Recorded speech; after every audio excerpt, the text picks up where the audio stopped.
Ladies and gents, welcome back to Cabra Bowls for the Men's Senior Inter-Region Championship. We're down to the final. It's Mid-North Coast taking on Illawarra. Our feature game today on Rink 8 is Michael Taylor, Joe Leo, Rocky Stone, Ian Stone, and Greg Brims from Mid-North Coast taking on Illawarra's Trevor Suckley, Greg Dumbleton, Mel Lyons, and Johnny Green. Our other two rinks next to us on Rink 9, Glenn Hayes, John Bradley, Peter McDonald, Rod Farmer, taking on Mark Kesby, Rick Malley, Brian Suckley and Eric Johannes. And the 10th rink across, Michael Howard, Rowan Booth, Peter Stockham, Peter Taylor. They're playing Trevor Gillis, Rod Taylor, Greg Stevens and Robbie Warren.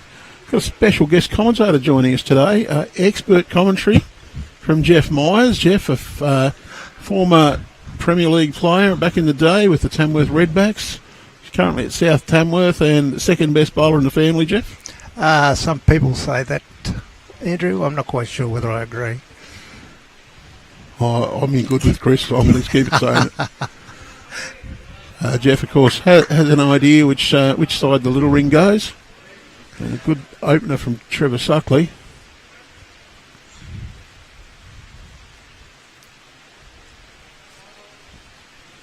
Well, both teams had a good win in the semi-final. Mid-North Coast a bit more convincing over Manning. Illawarra took to the last couple of ends to confirm it. And that's a pretty good start from Michael Taylor.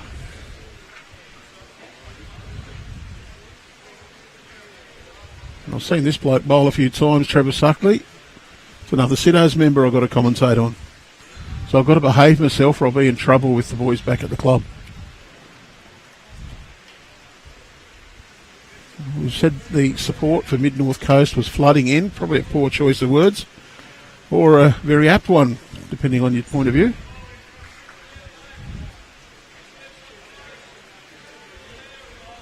What do we got? And Joe Leo on the mat now, forehand. Can reach and trail. Unfortunately, not going to get there. Just going to forget to send it, yes.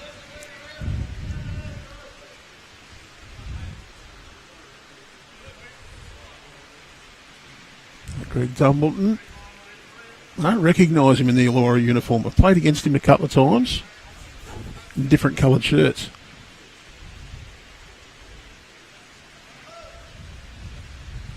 Pretty well down. He'd love to cover that back white bowl.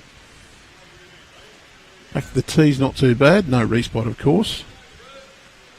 Well, Jeff, you've seen these blokes playing all last couple of days. Any tips? If I had to pick somebody, I'd pick Mid-North Coast, quite honest. I don't get to see Illawarra a great deal. I know a number of their players, but again, like I said, I don't get to see them a lot. But just watching what they've done so far, I made the comment to one of the selectors earlier today that I fancy Mid-North Coast. Well, they seem to have gained momentum. They're playing better each game they've played. They weren't on fire in their first round, but as they've gone along, they've got better. Stormed home against... this game I streamed yesterday, can't even remember who they played. They stormed home against them. I did watch part of it and I'm trying to think of who it was myself. Might have been Manning.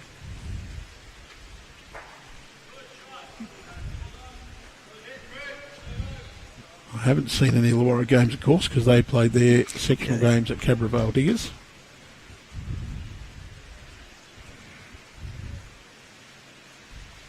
I might be a bit biased though. I'm from the Illawarra, so I do know most of these players pretty well. A lot of these games you tend to think that it's going to be decided by the skips, the quality of the skips, but across the three rinks, I think the skips are reasonably even. I think the game could be decided by the leads and seconds. Well, that's where my knowledge is let down. I'm not that familiar with the front end players for Mid-North Coast. I'm only going on what I saw them play in the semi-final, and I quite like their front end bowlers.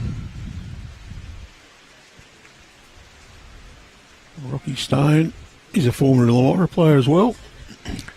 A fair bit of experience with him. Former state player. Came from the mid-north coast, of course, Smithtown originally.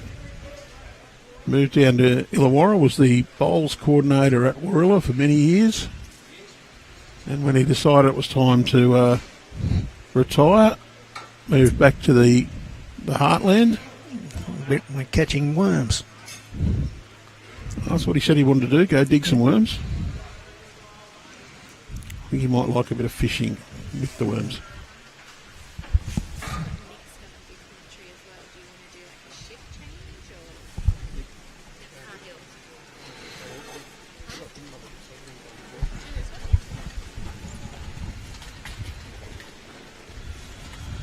All right, so I think it is still Joe Leo holding shot. Greg Brims. It confused me, the guys from the mid-north coast calling him George. Oh, who's George? I don't know any Georges there. I have no idea how he got it. I'm not going to get there with this one. Poor old fella, worn out. Johnny Green, one of the, it's fair to say, a fairly gregarious character. Loves to be larger than life. Another former New South Wales player. Team morale officer was probably how I heard him described more often than not. One of those blokes who talks up a situation, tries to get people going.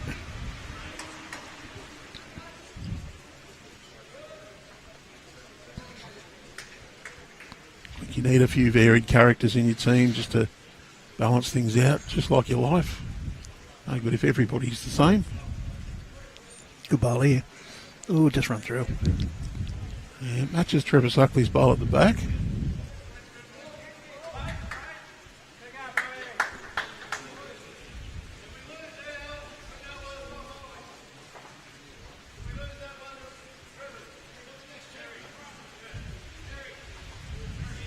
Now, question from Johnny to Mal was, if we lose ours, we're no worse off.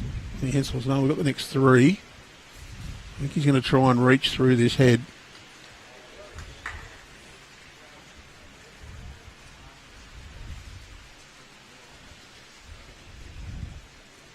Get wide.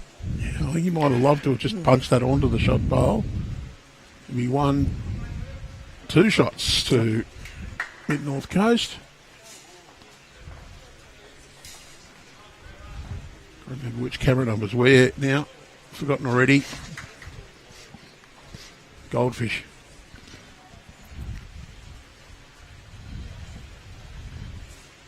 I'll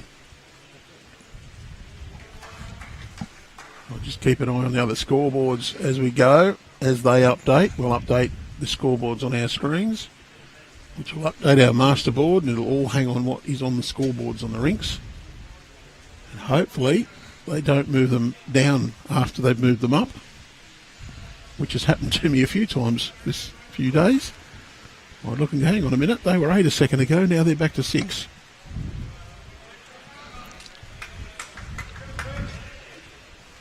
I'm easily confused. Michael Taylor.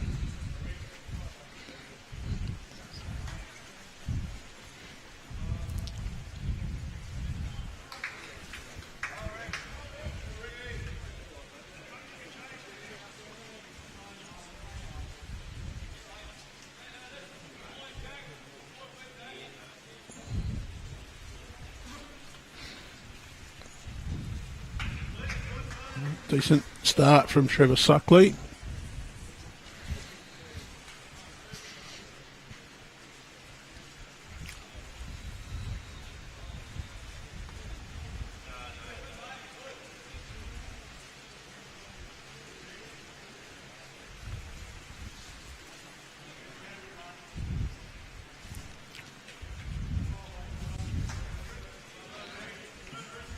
Well, I have actually played against every single player in the Illawarra team at one stage. I have played against one of the Mid-North Coast, and the Rocky, many years ago.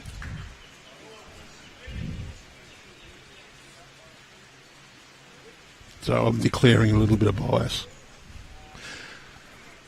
Okay, well, I have a reasonable knowledge of a few of the Mid-North Coast blokes, so it's you versus me. You might even me out. I bias in my knowledge rather than to try to make it an even call, but I just declare I do know the Illawarra guys a little better, so it may affect my knowledge of how they're going to play. Against Greg Dumbleton when he was at Fairy Meadow playing grade 2 pennants. A bit heavy. Now at Woonona, I think we actually played against him in grade 2 pennants again this year. Yeah, he might have been on a different rink.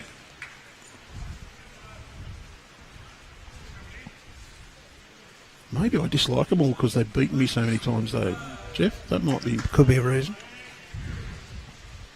I was making a comment earlier about the fact that the carpet would probably suit the Illawarra blokes, having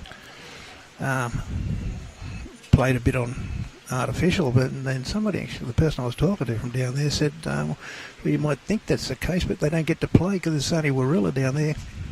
Yeah, the only artificial green in the Illawarra is Warilla's indoor, and it's actually not used that much for many events. The Platinum certainly do play on the indoor green. It suits them for that. But we lined up for pennant finals, and there's this obscure rule on the Illawarra books.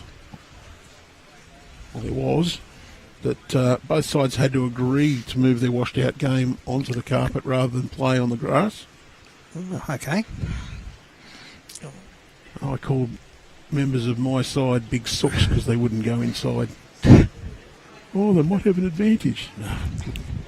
Well, I've been out here and played in pennant finals down here and on this carpet, and I found it quite fair.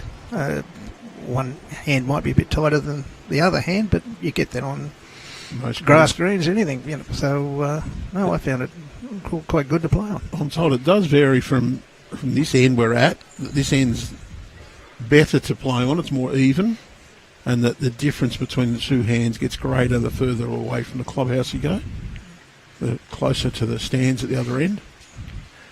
I do say if you find your line on all four hands, that you'll play well, but you've got to realise that there's going to be a difference in the two directions and a difference in the two hands. So, and a lot of it's tainted too by if you play well on it, you think, oh, that was a great surface. If you don't play well, you're going to blame the surface. Well, I've played on plenty of grass greens where you can blame the surface. We're tricky.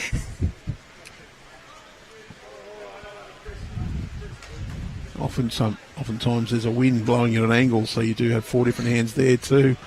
Slower into the wind and quicker with it, and then because it's on an angle, the two hands also behave differently into and with the angle.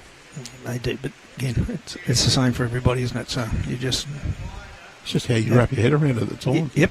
Don't let it get the better of you.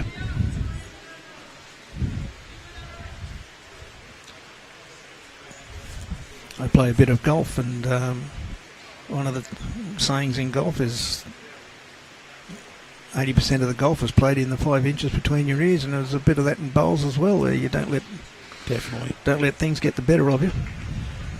Also can be in your attitude when you'll play a shot, you'll touch the bowl you were aiming at, and just get the edge of it and run away, and you can be going, oh man, I missed, or wow, I hit the bowl I was after, didn't get the result. And it's just that positive mindset that sometimes I think makes all the difference. Yeah. The world's with you or against you. And Greg's just ducked under there, but that's their bowl. Yeah. That one's Joe Leo's, the the Black Bowls or Rockies. They're both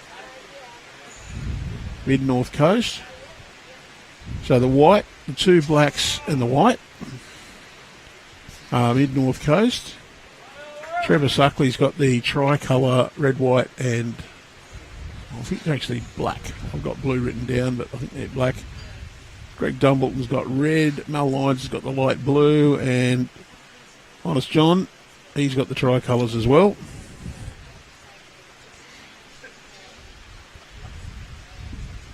They're red, white and green. Maybe he nicked them off Corey Wedlock.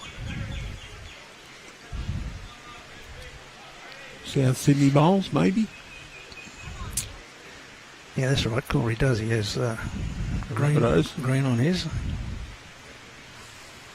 Or are they green? I can't really tell. Red, white and black, aren't they? Yeah. What deep blue. Right.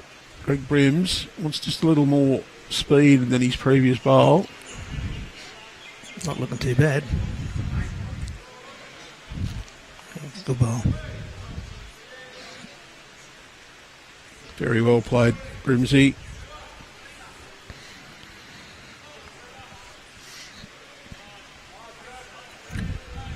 Actually, John might have got those bowls so it matches his outfit. Maybe.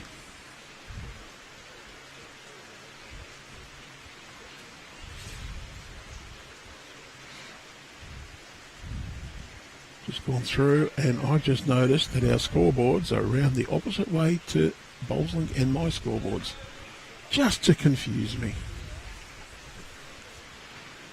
At least another two. Rocky will chuck the tape on. It's 3-4 after 2 in the middle rink. At 7-0 to Illawarra on the far rink after 2. So if I press the third and the fourth button there, that'll work. What do I say? 3-4 on the middle. And I've got to really think now it's that third one and that fourth one. And we've got another expert commentator joining us now. Somebody who knows which side the little ring's on. Occasionally, anyway. Nick Cahill. Welcome, Nick. How are you, Andrew? It is Cahill, isn't it? Well, it's actually pronounced Carl. Carl, no worries. We'll go that way. A lot of people get it confused, but I take Carl, Cahill, however it comes.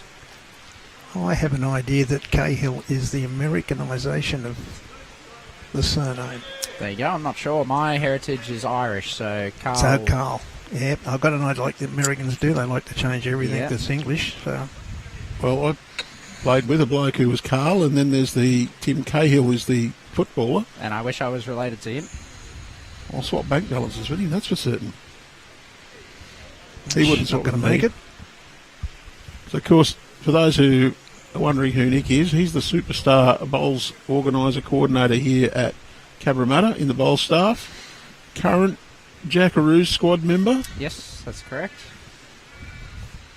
No, I do love my job here at Cabra. There's a lot to do, obviously, hosting a lot of these tournaments. I'm quite happy to be outside here at the moment because there is a little mice running around in the office that Ben and Carl refuse to get out, so I'm quite happy to be out here at the moment. It's your pet? Definitely not mine, no. Trevor Suckley, not a bad start. This one just looks a little wide. Will it bend back? I'm still not quite used to the change. I've been watching bowls on slow grass greens for a while. We get onto this one, which it's not super quick, is it? No, it's not overly quick. Probably runs, I would say at the most, 15 seconds. This is probably one of the trickier rinks, but I think it's the nicest of all the rinks on this carpet green. See Trevor playing the forehand side there. A lot of players tend to play the ditch side of this rink. Especially going this way, it tends to turn a little bit more than the other side, but every rink on this green's got its little tricks to it, but I think the ones on this rink are the easiest to figure out.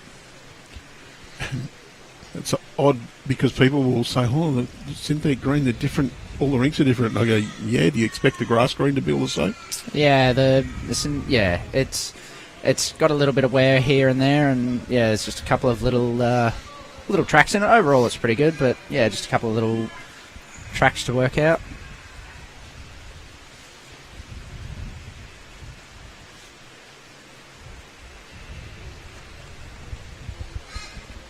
Greg Dumbleton. Greg Dumbleton's son-in-law was a former New South Wales player. A few years ago now. Won a state pairs too, did Chris Macaulay. Actually worked for Bowls New South Wales for a while, did Macca as well, so he's not playing much bowls at the moment, focusing on family and other activities.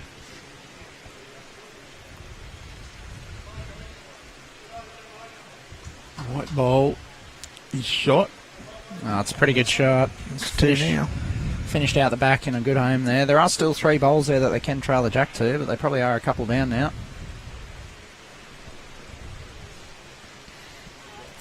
Well, I haven't heard one single player ask why they're not on the grass today.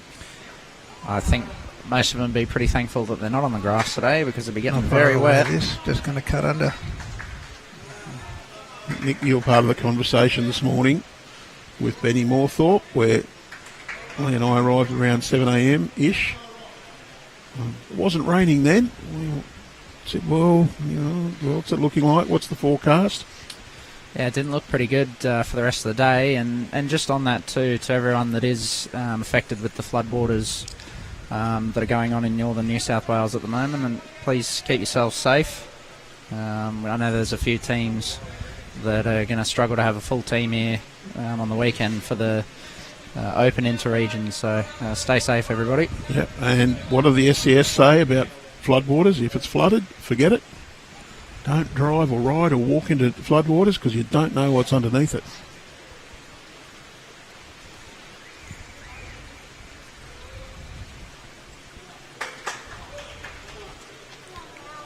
How far away this bowl? Good bowl, Mel Lyons. Yeah, good bowl. Played an excellent shot there. Johnny Green's pretty happy with that one.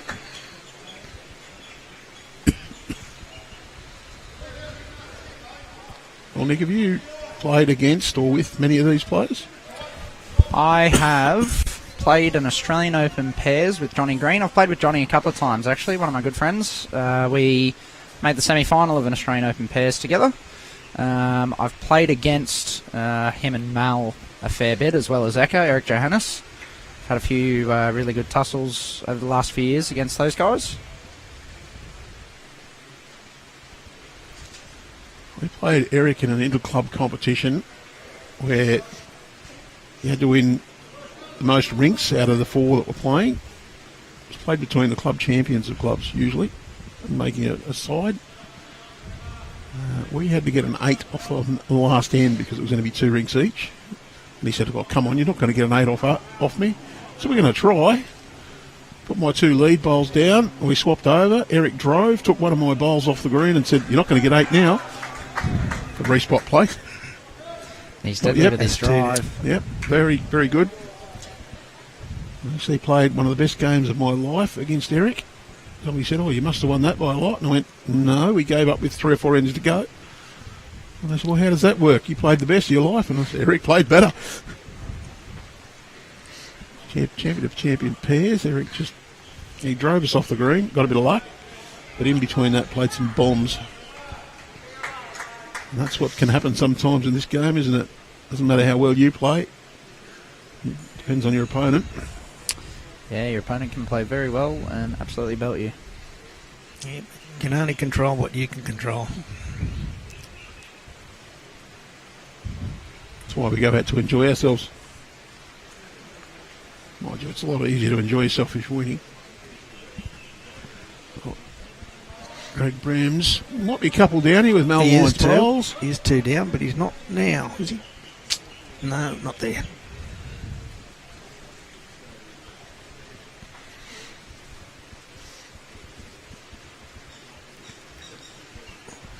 Well, Nick, you'll be hoping for a good performance for Metro Southwest in the next few days.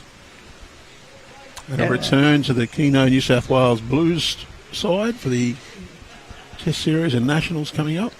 Yeah, fingers crossed. First time representing for everybody here, representing the new regions. So it'll be exciting playing in the, I suppose, inaugural Metro Southwest men's team.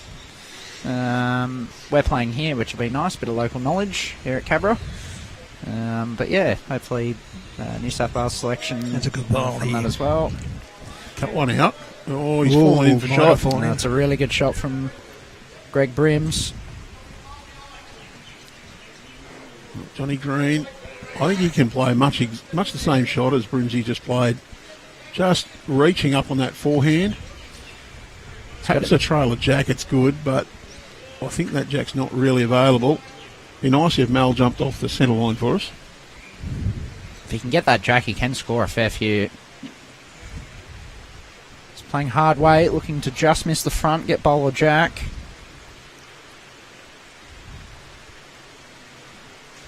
Oh, just touched it.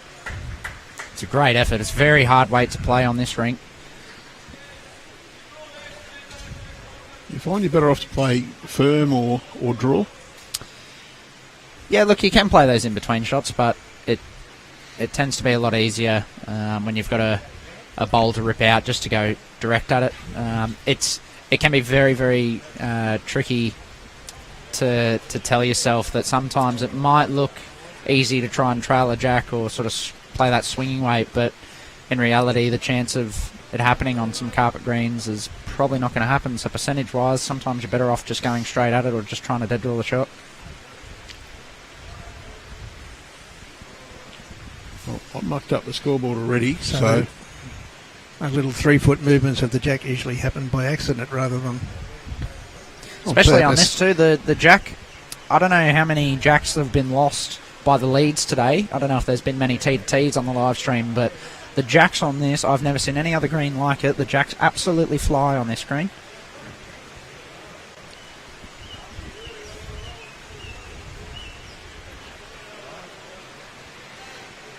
I've done it again. It's a wonderful system when you press the right buttons. And they've confused me because they put the magnets on the wrong side of the scoreboards. Just to really confuse me.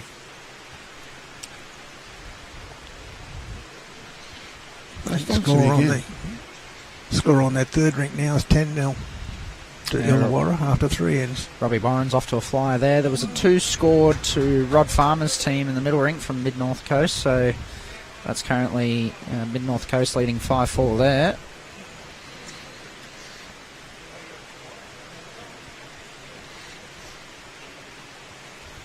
Here we go. 11-14. Cutler eventually.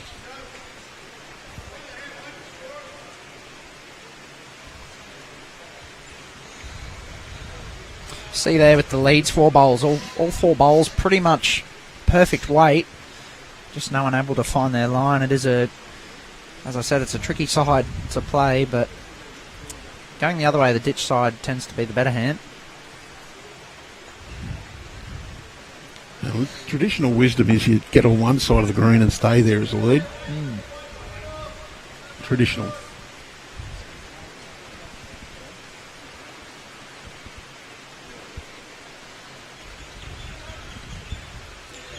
I have had local people say, the easiest side to play, the kind of side's that one, can be a bit tight. On the other hand, you just got to be, and we've seen someone come out and play lead bowls on the tight hand where they've said it's tricky, you just go bang, bang, bang all day. The best ones to ask about this rink would be our Tuesday social bowlers. A lot of our Tuesday social bowlers is played on the carpet here, particularly on rink 8, 9, 10. And you come out here and those guys have got 12 bowls inside a dinner plate almost every end. They just know it back to front. You like playing against Raymond Terrace at Raymond Terrace? That's Platinum. Look, the thing I'll say about that is good luck to any team beating those guys because they are unbelievable on that surface. They are unbelievable. I've never seen anything like it. We're obviously quite a good team here at Cabramatta, and we went up there and got absolutely belted. We looked like C graders against them because they were honestly unbelievably good. Somebody said Matty Bowes has not lost his rink at Raymond Terrace in like 5 years. I would believe that. I wish I had that information before I put my platinum pennant tips in. Oh, at least you put your tips in. I put my round 3 the first week in and then promptly forgot to do it again. That's my excuse. I'll stick to it. I'm not allowed to win the comp anyway, so that's all right. Rocky Stone. I think Rocky was well, Nick, we were going through the stats the other day. Rocky was a state singles runner-up Yes. quite a few years ago when he was at Smithtown.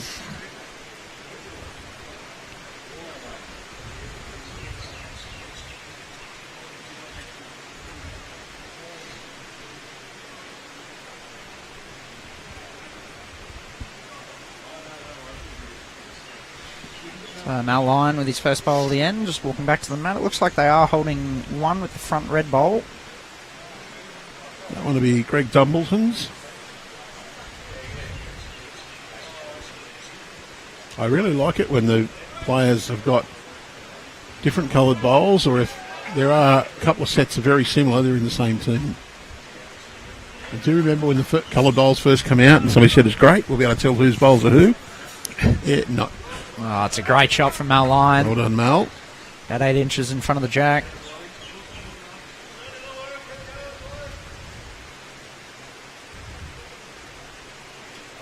Of course, Nick, you've got a big platinum pennant game coming up a week from today. Yeah, next Thursday. Essentially do or die for us. We're sitting 5th at the moment, 5th or 6th, I can't quite remember. But we're playing Marylands, who are obviously undefeated. They're having an incredible season. So it's going to be a big challenge for us. We've got to win that game to, I think, guarantee our spot in the final series. If we do draw or lose the game, I think there could be a result or two that goes our way and we can still make it. But at the end of the day, we just need to try and win that game to keep our chances alive. Well, Engadine sitting just outside the 5. They're in 6th. They'll play Mount Lewis, who are battling against the relegation zone. The other critical clash for the top 5 makeup is Warilla and East Maitland. So the loser of that could as well drop out of the top 5. It's been a very, very cutthroat season. The teams this year have been very strong. Even Mount Lewis, I mean, they're down the bottom of the table and they've got a fantastic side on paper. That just shows you how much of a challenge this season has been. Just a couple of tight results where they've not managed to get the right end of the scoreline. And on the flip side of that, full credit to Marylands having not lost a game yet. That's an incredible feat in this year's competition. So it's probably looks like 2 to Illawarra here. Greg's having a little dip at this. He's pretty close. Oh, he's a bit unlucky there. He's hit the red bowl, exactly what he's going for, but he's left the blue one there. Yeah, he wanted both. He's got the best 2 at the back. Looks like he's still 2 down. Well, the white bowl's in front of Jack High, but it looks like Mel's saying, just run that one through. If he can turn that through 2 or 3 feet, there's a big count available. Yeah, the white bowl is quite lonely. There's a chance Johnny could land this for a handful. A couple of feet away, maybe 6 feet, do you reckon? Just try and push it far enough. Balance between making sure you've got the weight to do what you want without going too crazy. How far away? They're looking at it. They're excited. Got it. Oh, and Wow, he's been a little bit stiff there. However, the shot bowl, the white bowl now, he has given the shot away, but... Or has he given the shot away? Rocky says it's still 1 down. Still very vulnerable, that white bowl. Greg needs to get another bowl in the head here. Well, I do remember one of the old hard heads in the little town I grew up said never run at a short bowl. You always said if it was in front of the jack, you open yourself up to do that sort of thing, so don't always agree with it. It was a good thing that he played it with his first one because he does still have another bowl to be able to fix it up now. Greg looks like he's played a pretty good shot here. Yeah, he blocked it up. Look, if he's brave enough to do it though, John Green can still play 2 feet away and try and just turn that bowl onto the shot bowl onto the jack. Comes back to the red bowl, he could be holding as many as 4. Only problem is that he's risking on this surface the jack flying a little bit further than you want. Yeah, it's got to be precision weight here. He can afford to turn the jack a couple of feet and make a few. He gets it back past the tee and he's 2 down, so I don't think he's going to do anything here. He's just gone wide. So tell me, Nick, how much importance do you put to home games in Platinum Pennants? I think Playing it's on your own track. Yeah, look, I think it's very important to be winning your home games. A lot of the clubs in the Platinum, Raymond Terrace as an example, with their surface up there, it's unlike anything else. We've battled a little bit this season with deciding whether to play games on the grass or the carpet. The grass is obviously our go-to. We want to be playing up there, but maybe we've found that our grass is such a good green that the away teams love coming and playing on it, and maybe that's caught us out a little bit this season. We do have the surface here, which a lot of us in the side know how it reacts, and maybe some of the ones that are coming here for the first time or don't usually play on the carpet might not be able to figure it out as quick. So we have battled a little bit with that, but the importance of home games. Look, every game in the Platinum's important. But yeah, we've been lucky this season. I think we've got 6 home games this season. We only had 5 last year. I think we've dropped just the 1 home game here this year. We find the same thing as South Tamworth. We've got really nice greens up there. And we think that's an advantage to us because we play them, but get other teams come in and playing off greens that aren't as good as ours.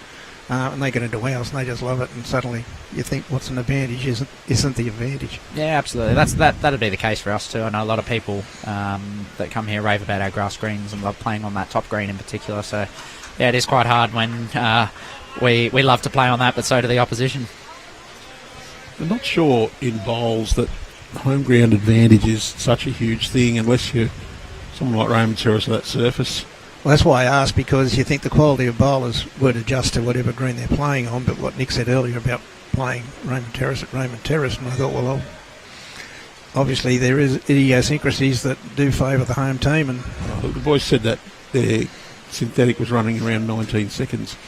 Look, it was quick, and I actually spoke to a couple of the guys up there, and they said that it has got a little bit slower since I last played there, probably 3 years ago. So, look, it's still absolutely flying, and you know, again, we didn't play that bad on the night, but those guys are just so good on that surface; they know it back to front.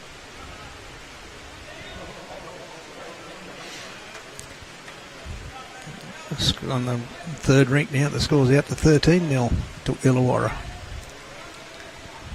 That's Robbie Warren, who had a good strong win in the quarterfinal as well. And Trevor Gillis up front there was playing very well. Oh, that'll be shot.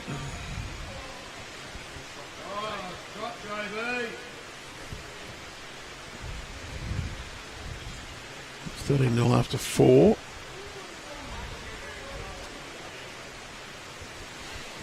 Can't see the middle scoreboard. It was 5-4 after 3. Oh, good ball. Excellent shot there. Draws a touch for 2, hides it away a little bit.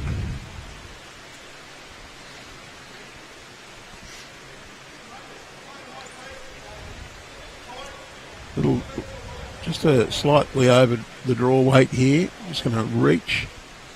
It is rather well framed up.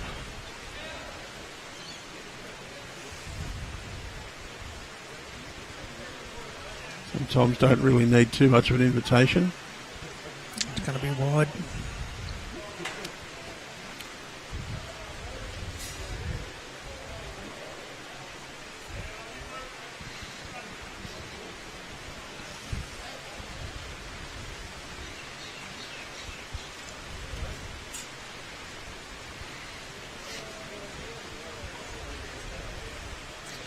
Looks as though on the third rink over there, the Mid-North Coast team scored a 1, so they are on the board over there.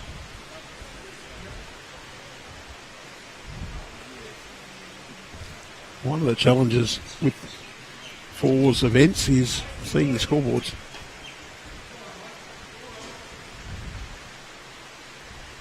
Obscured by bodies.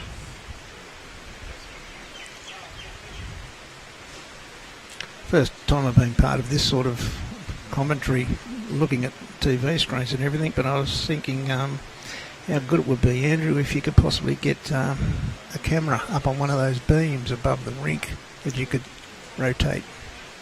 It would be good. You could probably send Nick up there. And one thing I can guarantee is I'm not climbing the ladder to put up there. No, look, I'd probably be a little bit scared going up there too, just quietly. No, H&S, you'd probably have to get a cherry picker in to do it. Well, Mal has drawn another shot, but it's fatten up the target a little bit. I can use that and nearly get back to the jack now.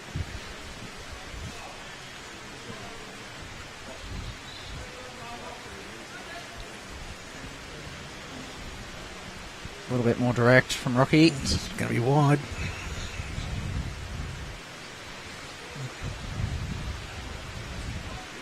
Well, they do have the 4 best back now, so it looks quite inviting. Johnny... You wouldn't think they'd miss it again. Well, another couple to come. Johnny's got a little decision. Does he try and draw the toucher himself, try and change it up, or just get round the back? I think it's not real nice the way it's sitting, so you see Mel there dropping his cloth behind. It's probably better off trying to draw the toucher first. Yeah, try the jack. Well, a foot or two. And draw it anything from 6 inches to 2 feet, and you're actually increasing the count as well. I think more importantly, you're just hiding it away from Greg Brims. You can't leave it as it is now, because I don't believe Greg would miss it with 2 bowls. Johnny's certainly taking a direct line. I think he's underdone it. It's not even an eye worm. This is a big shot here from Greg Brims. Doesn't want to leave it to his last bowl. Currently down 20-12 on the big board. And he's not mucking around. I think he's got the edge of that. Oh, well. Still one down, but it's a lot better. Got him. He's probably a bit unlucky not to have gone straight through with that and got it in the ditch. Got more wicks than a candle factory then. He looked fairly on target. He just caught the shelf off the edge off the front bowl and ended up getting the jack off the shelf. Does look like he has a few seconds now.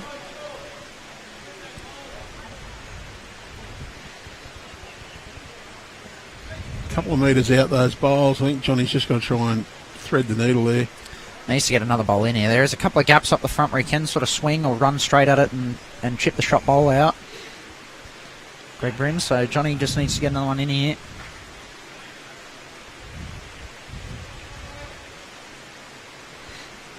He's going to crash on something.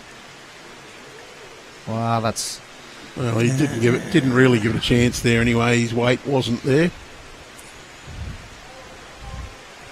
The gap's probably still there if he wants to go. There are a couple of gaps. There's a few bowls. He's got 2 blue bowls out there on the wing that he could use as well if it's an easier route to get back to the shot bowl. Well, Rocky's called him on the forehand, so...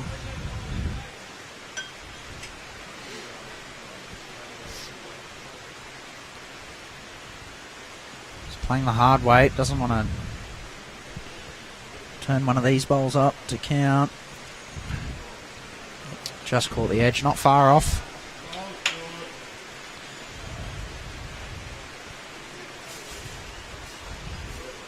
One to Illawarra.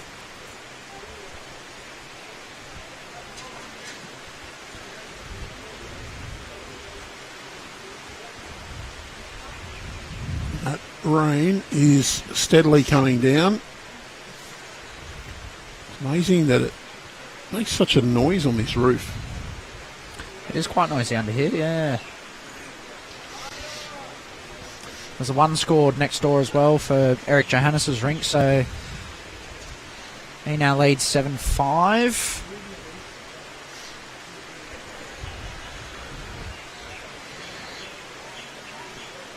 Trevor Suckley. It just holds a little bit there. I just held out with the weight. Camera one. Well, the good thing, according to the forecast, is it's supposed to stop raining at some stage during the day today and be fine for the next 3 or 4 days. We can only hope.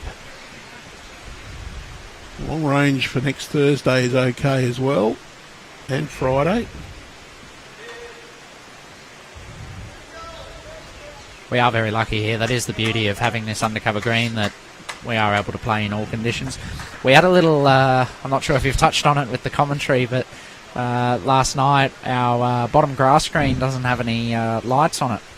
One of the semi-finals or the quarterfinals, my apologies, was scheduled for the bottom green, and they did start quite late. By about 5:30 the sun was pretty much down, and one of the rinks still had 4 ends to go. So we had to transfer the rest of the game up to the top green and complete it up there. But it was a nail biter in that one. I thought they took longer to finish those 4 ends than I've taken to finish entire games. I actually think there was a couple of dead ends up there. They did have 2 trial ends as they went up there, which the players are allowed to, changing surfaces, and they were allowed to. Yeah, I think there was a couple of killed ones up there as well.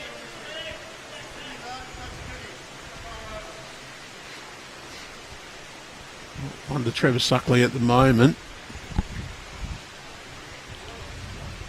Joe Leo is going to go backhand towards this.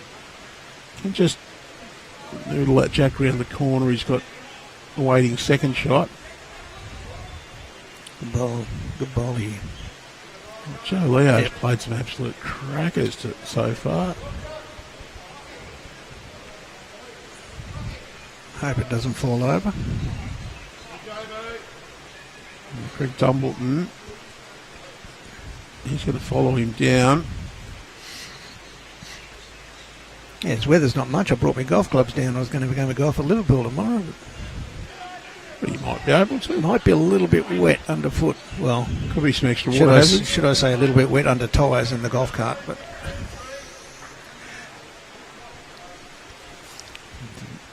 might be an amendment to that saying that a golf ruins a good walk. It might be golf ruins a good swim at the moment. Yeah. And I've never played golf for the walk anyway. Not going to reach. Just lacking. Just needed to probably get past there.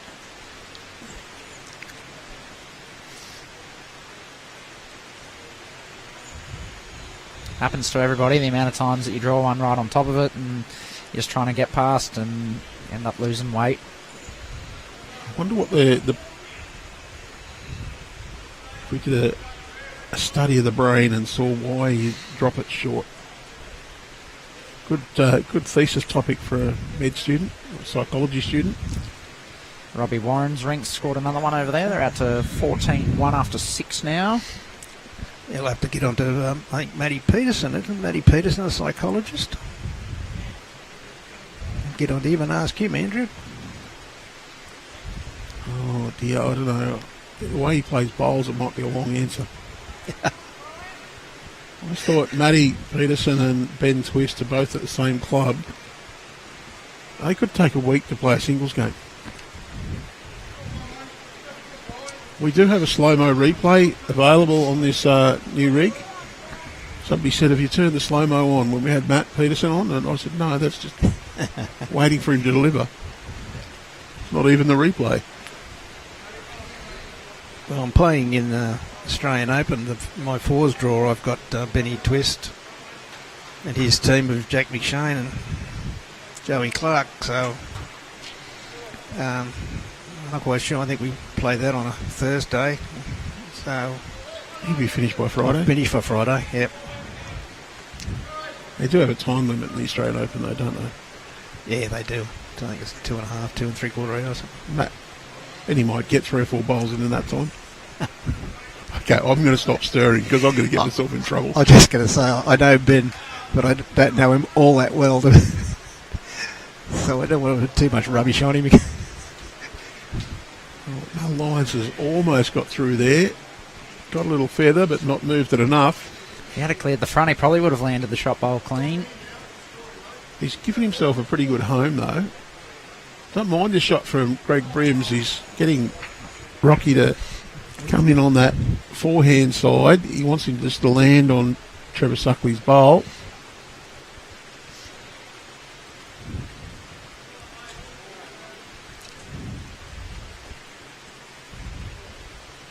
He's a bit wide. He gets Greg Dumbleton's.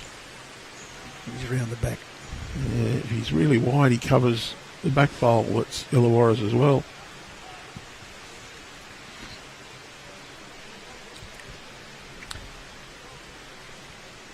I think Johnny Green will be playing a similar shot here. He can work off his two bowls to the left on the screen of the jack and get back. He's got the blue one out on the right there waiting for it if he can splash the jack out there.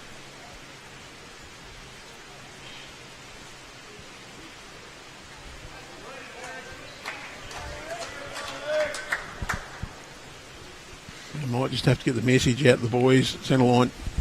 Centre line, fellas, please.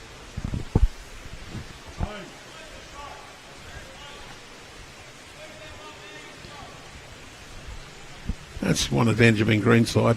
You just give it centre line, fellas, and somebody picks up and says, hey, dopey. He's got some weight here to be able to do what he's trying to do. He's very close. Needs the inside edge. Ooh. Oh, I think it's one down to one down. He's chopped the outside through the shot bowl. I'd say the one in front's the shot now. Looking at the angle I'm sitting here at the side of the green. Rocky's indicating that it's still probably one to mid-north coast. They're with the front bowl, I would imagine.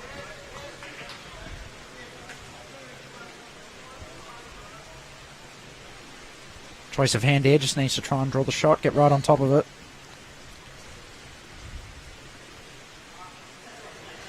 I think two here for Greg. If he's just a little bit wide, he gets the winner off the red Greg Dumbleton bowl. Oh, good try.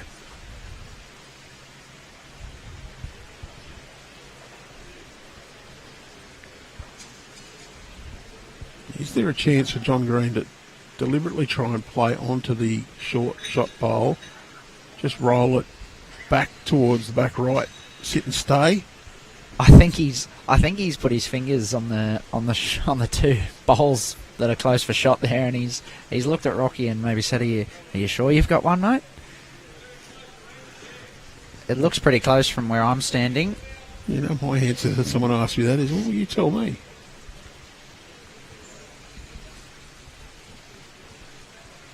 I think we'll just see a draw shot here from John Green. He can draw a toucher and make a couple.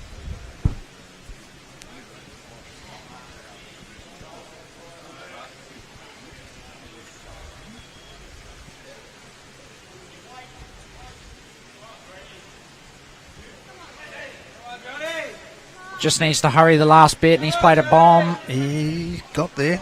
He's drawn the shot. Excellent bowl from John Green.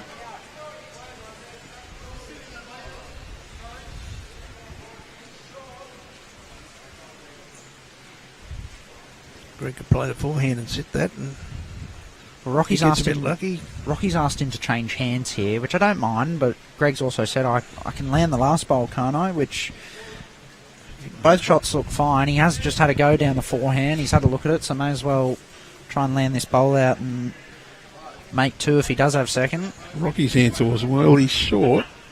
And the danger is if you're just a fraction wide on that, you get the outside edge. You could almost just lay it onto the jack and give away a couple more. You'd be stiff to make it three, but the shot chance is there.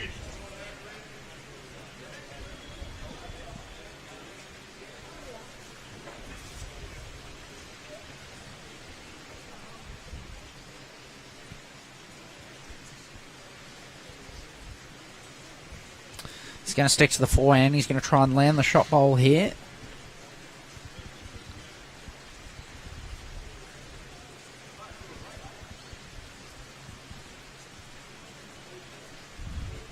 Yeah, the shot you like is the shot you should play. He got it. Oh. Well, if he's one down there, he's very stiff. Greg Brims has played a great bowl there. He's quite just a unlucky. bit unlucky. One more to Illawarra. 3 ends on the trot too. They've found a length now. They're on their own length. They've won 3 ends in a row. Getting more bowls in the head. We have all the state selectors wandering around here, keeping their eyes on what's unfolding. Clay Parker, he just walked past. He's from up Maitland Way, where all the water is laying. Well, Raymond Terrace. I think it's laying in his backyard, actually. Maybe even in his back room. Clay's stuck here watching the action for the next couple of days because he can't get home. Good start from Trev Suckley.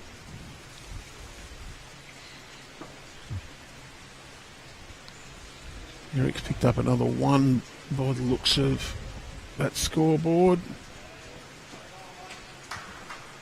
And it's 14-1 still on 6 on the other scoreboard.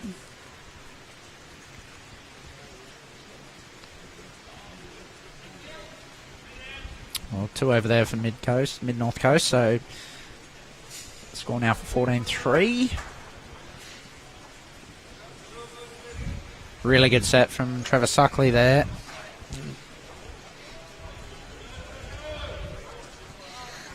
I've played Trevor a few times in our club singles. Got him once.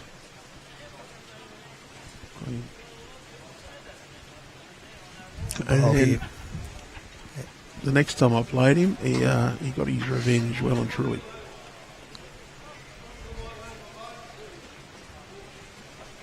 I was playing my second game of the day after a 31-27 win, I think it was. I ran out of bowls. I had a game where I could not convert on my backhand. I played a brilliant conversion to get to 5 early on, and then didn't score again.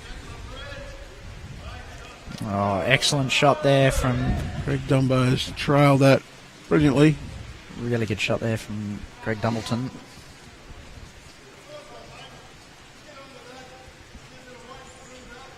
Doesn't leave a lot of options there for mid-north coast either. Looks like Greg's just calling to play just enough weight to sit those.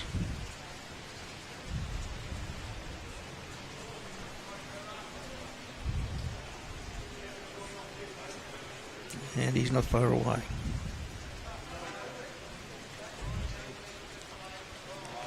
Actually, I'd say he's very close.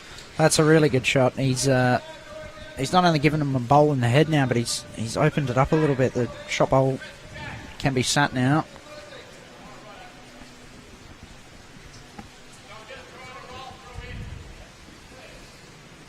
Looks like we're going to try and roll through Joe Leo's bowl.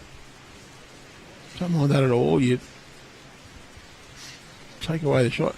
Yeah, you've got to figure the opposition going to do it, don't you? You just got to give yourself a chance to score. Again, he's not far away. Great. Oh, Dumbo's landed the toucher. The mid-north coast bowl out of the head. But there is an invitation there now. Yeah, trail it 2 foot back to it. So we had to play almost exactly the same as Greg Dumbleton.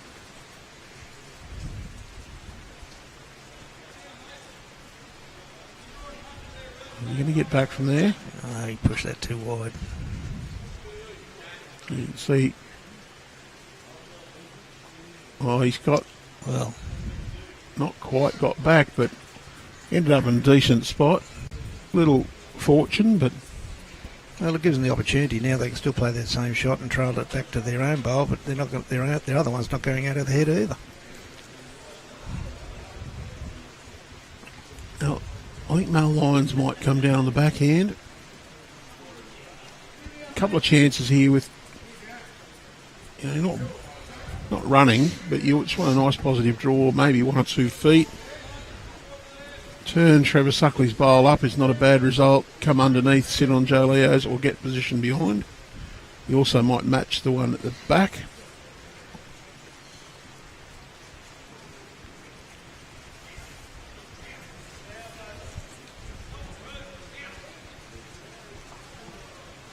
if he got one more turn out of that, it would have been absolutely perfect. He's played a great shot though, Mal Lyon.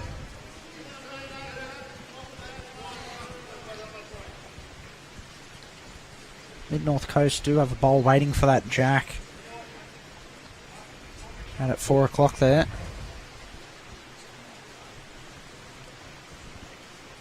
This looks better. A few feet away, get the split on the two. Oh, Rocky's done this. Ah, he's played a great shot there, Rocky.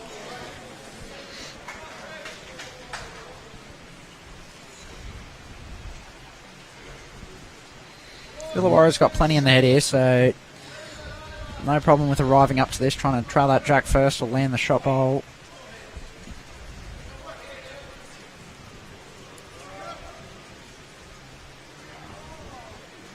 Swapping over the forehand. Previous one was backhand. Obviously feel there's more chances on this. I think it'll go out clean on backhand anyway. Well, it does now. He's opened the jack up a little bit. Also given him an extra one behind. And probably made 3 or 4 seconds out of it as well. There's a hole now. But that shot ball could be pushed through on the backhand. I think Rocky should be looking just to turn his own bowl. You might go one down, but you take away the opportunity. They certainly need another bowl in there. Looks very tight.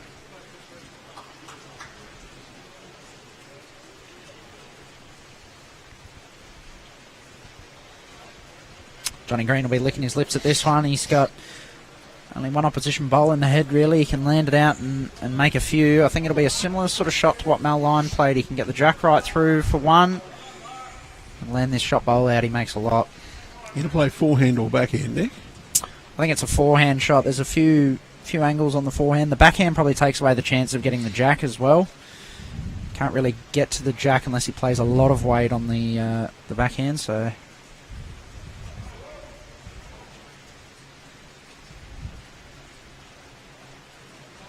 Well, what do I know? He's played backhand. I think you can poke it straight through the hole on that backhand side, but you got to be precise.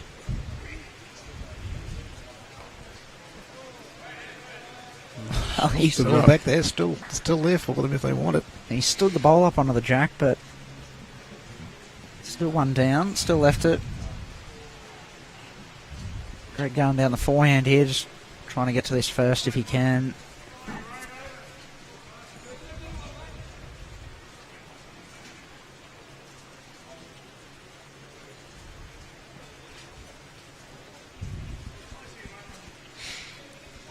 It's still there if he wants to play backhand. He's got to be under that white bowl of Greg's. I think Mal's called for a little bit more weight now, so he is. He's playing a little bit more direct, just trying to pop this shot bowl through. Your best back as well. He's on the high side. He has turned the white bowl through it. He's still only one down though. Oh, bowl. Rocky does favour two.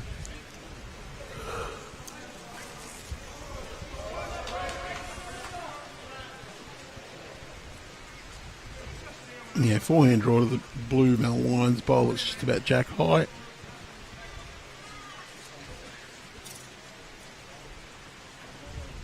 Not trying to do anything other than just fall in to count.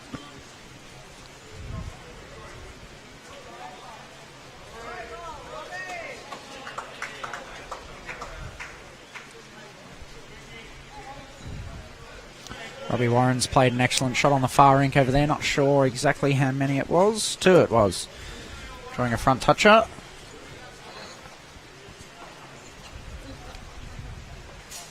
And a 2.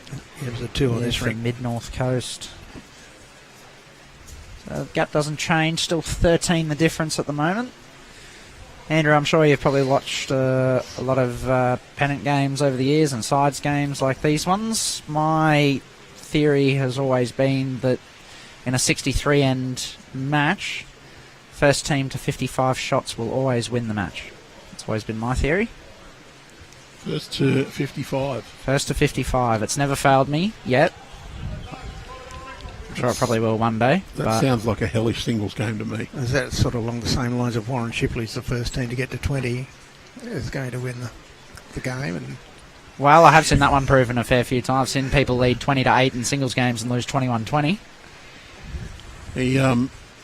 Shippo's theory is whoever leads after 7 ends in the fours game, they'll go on to win about 78% of the time.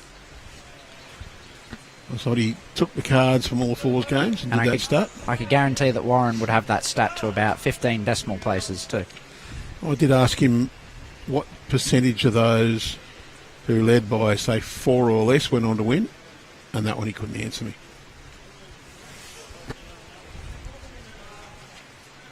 Johnny Green is 3-6 after 3-8 after 7. Oh, yeah, it is 2. I've got that. That's good. Robbie Warren's up 16-2 after 16-3 after 8. I've got that. The middle board is Illawarra 10-5 after. I'll lean forwards. There's a boundary peg right over the top of it. 10-5 after 7 they are. Eric Johannes was down early on that rink too. I think it might have been 5-4 or 5-3, and he has scored a few shots in a row to get out to a 10-5 lead now.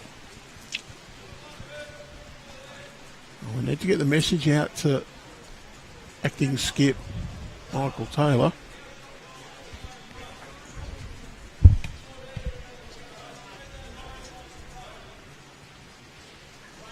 All sorts of suggestions on what we should use from electric dog shop collars, the training ones. The only problem is Tony said they might actually like it. Oh. The other problem is I can think of a few players, if I put the electric shock collar on them, I'd be just sitting here pressing the button just for fun, just to watch them go.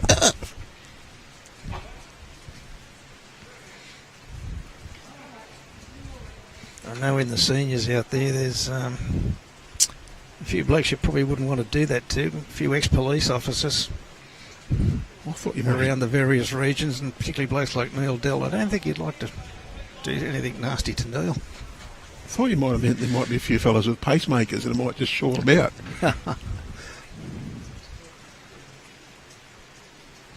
Off that. Well, there you go. That's one way to do it. Well judged, Bowl.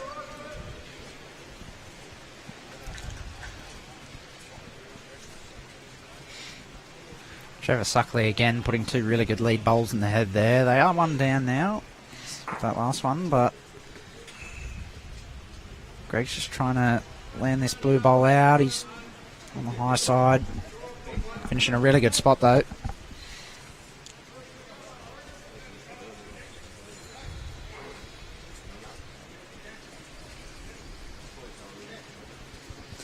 Beautiful delivery there of Rocky. So compact and solid, and he lets the bowl go. Oh, he's played a really good shot. Bit stiff not to get the jack right through there, but has squeezed it a little bit. Well, Laura's got to be a little careful here. They don't want to give the opportunity for Mid North Coast to get a score. You're 13 shots up on the big board. There's a fine line between, let's protect that lead and let's build that lead.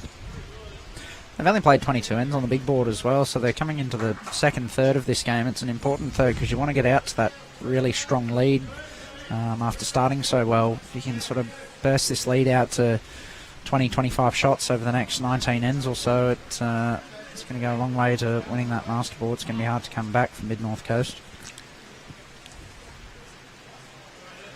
Well, Mel, he's hit what he was after, but not in the middle.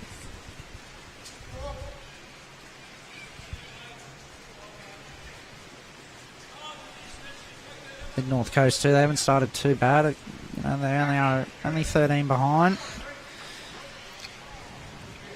Eric Johannes has hit his target over there. He's hit the head. I'm not sure what the end result is.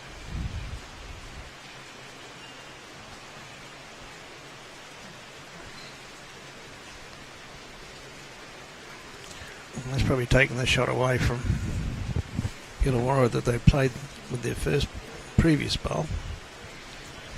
I think with sides events though too, is that a 12-shot, 13-shot lead can dissipate very quickly.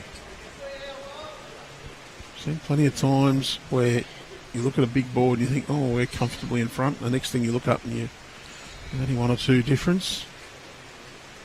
Do you remember one of the games I played last year? I looked at the board and thought, oh, we're in a bit of trouble here. We're about 14 behind early on. I remember when they put the team in that 10 with Redbacks that we had Rex Johnson come up and have a chat with us about tactics and things of that nature, because we were country boys.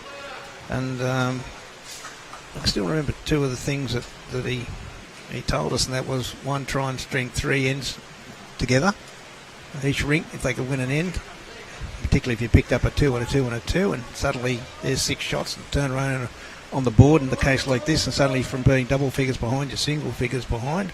The other thing he told us was never be afraid of going down 1 shot. Yeah, don't try and make a silk purse out of us. How's here? As I said, there was a game where we were about 14 behind on the big board. Had a couple of tight heads on my rink and sort of didn't look at the big board for a little while. We picked up 2 threes. We were a bit lucky. We turned around and all of a sudden we were 10 shots in front. The other 2 teams had picked up sort of similar scores and completed 3 ends while I played my 2. So we went from 14 behind to 10 up in 20 minutes. Well, the big board now is only back to 10 in this game. It's now 29-19. There was a 3 scored for Rod Farmer's rink against Eric Johannes on that middle rink. I just saw Peter Taylor have a run at the head, but I don't know whether the result favoured him or not. No one jumped up and down. Did have somebody tell me in the old 4 rink days they were leading a final with 4 ends to go, 1 on each rink. They were leading by 19, and all 4 rinks finished almost simultaneously and went 5 down, 5 down, 5 down, 5 down, and lost by a shot. Let's almost take your shoelaces off you, that sort of result.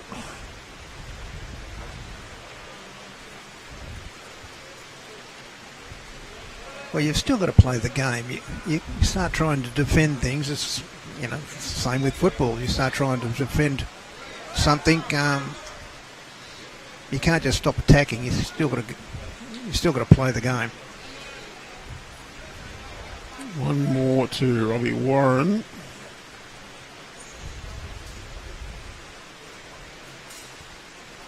So he's 1 down. He's going to try and look for Trevor Suckley's bowl. Oh, yeah, he's got to get it big rather than tiny. That jack moves. I think he wants to get it back 2 metres rather than 20 centimetres. He does have a few out the back. He's got the 2 of Mal Lyons bowls and a red bowl deep at the back, so it'd be interesting to see what sort of weight he plays here. Whether he just tries to turn the bowl over or play a bit more and try and get it right through. He's got last bowl, so always the advantage of last bowl is 4 shots with the nearest one 8 feet away is a good result. He's playing a bit more. He's playing nice swinging weight on the forehand. Coming back a long way though. Got the split on the front but didn't quite get up the shot bowl. So 1 to Mid-North Coast there. Still only a 10-shot lead. 30-20 on the big board at the 25 end mark.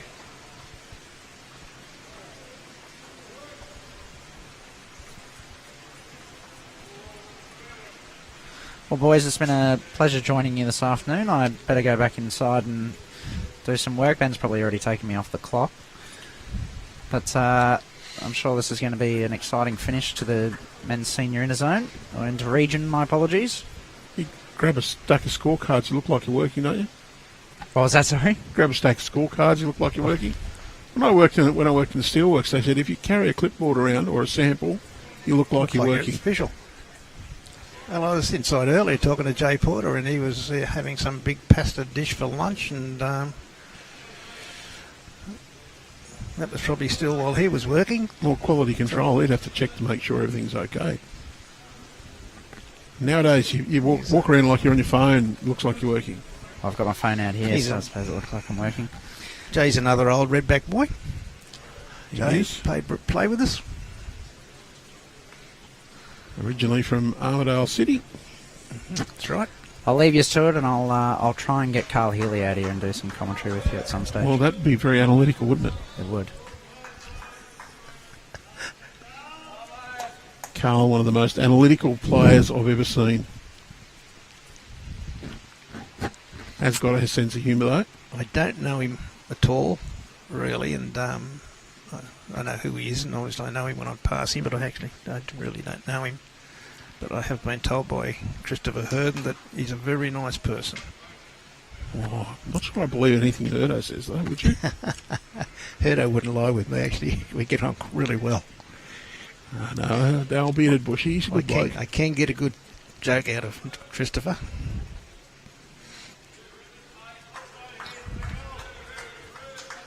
And he used to have a very good job mowing the artificial grass around the greens at St John's Park. Yeah, well, believe it or not, I think they've got him driving heavy equipment at Tamworth City Council, so that could be dangerous.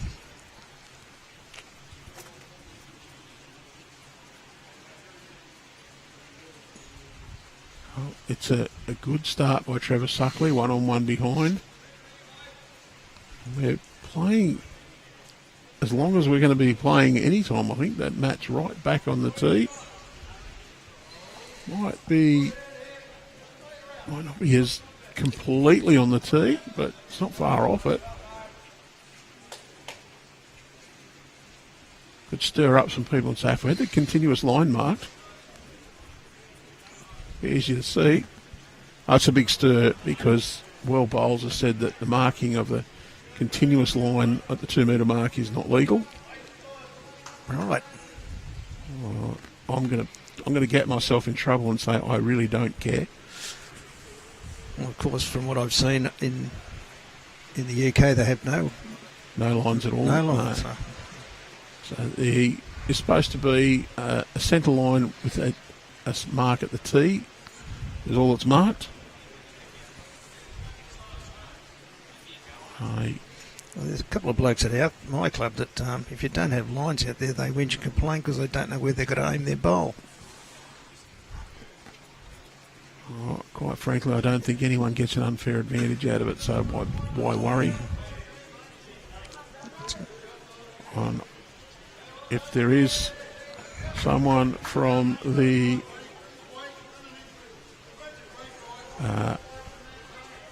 NOAG committee that I'm part of wants to get me in trouble for saying that, yeah, fine, no problems. I'm happy to accept that I'm saying something contrary to the laws of the sport.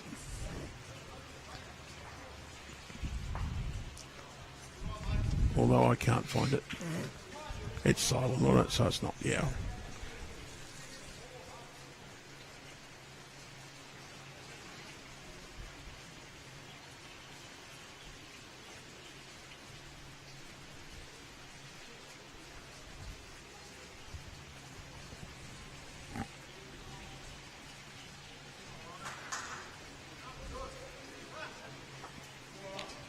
Jeff, a bit different for you. Last 2 times you've been on the live stream, you've been the one being talked about.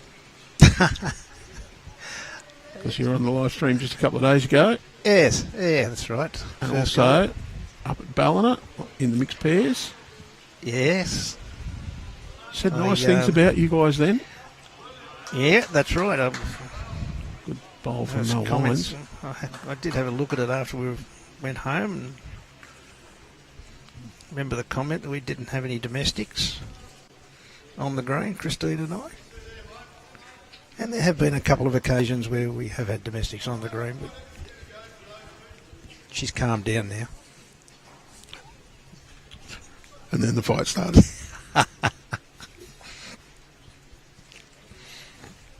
So Rocky, couple down, looking to reach. Illawarra just... No, it's wide. Was it Illawarra who stretched the length out? My short-term memory's gone, but it could be worse. My short-term memory could be gone.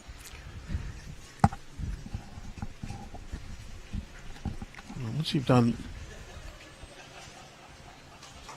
getting up into the 100 and something ends now over a few days,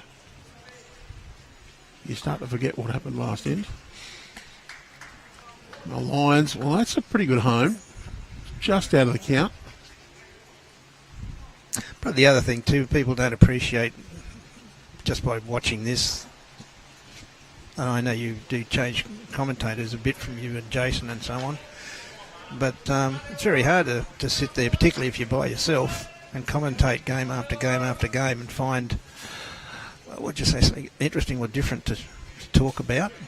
It's not like a rugby league game where there's action out there all the time, fast action, whereas,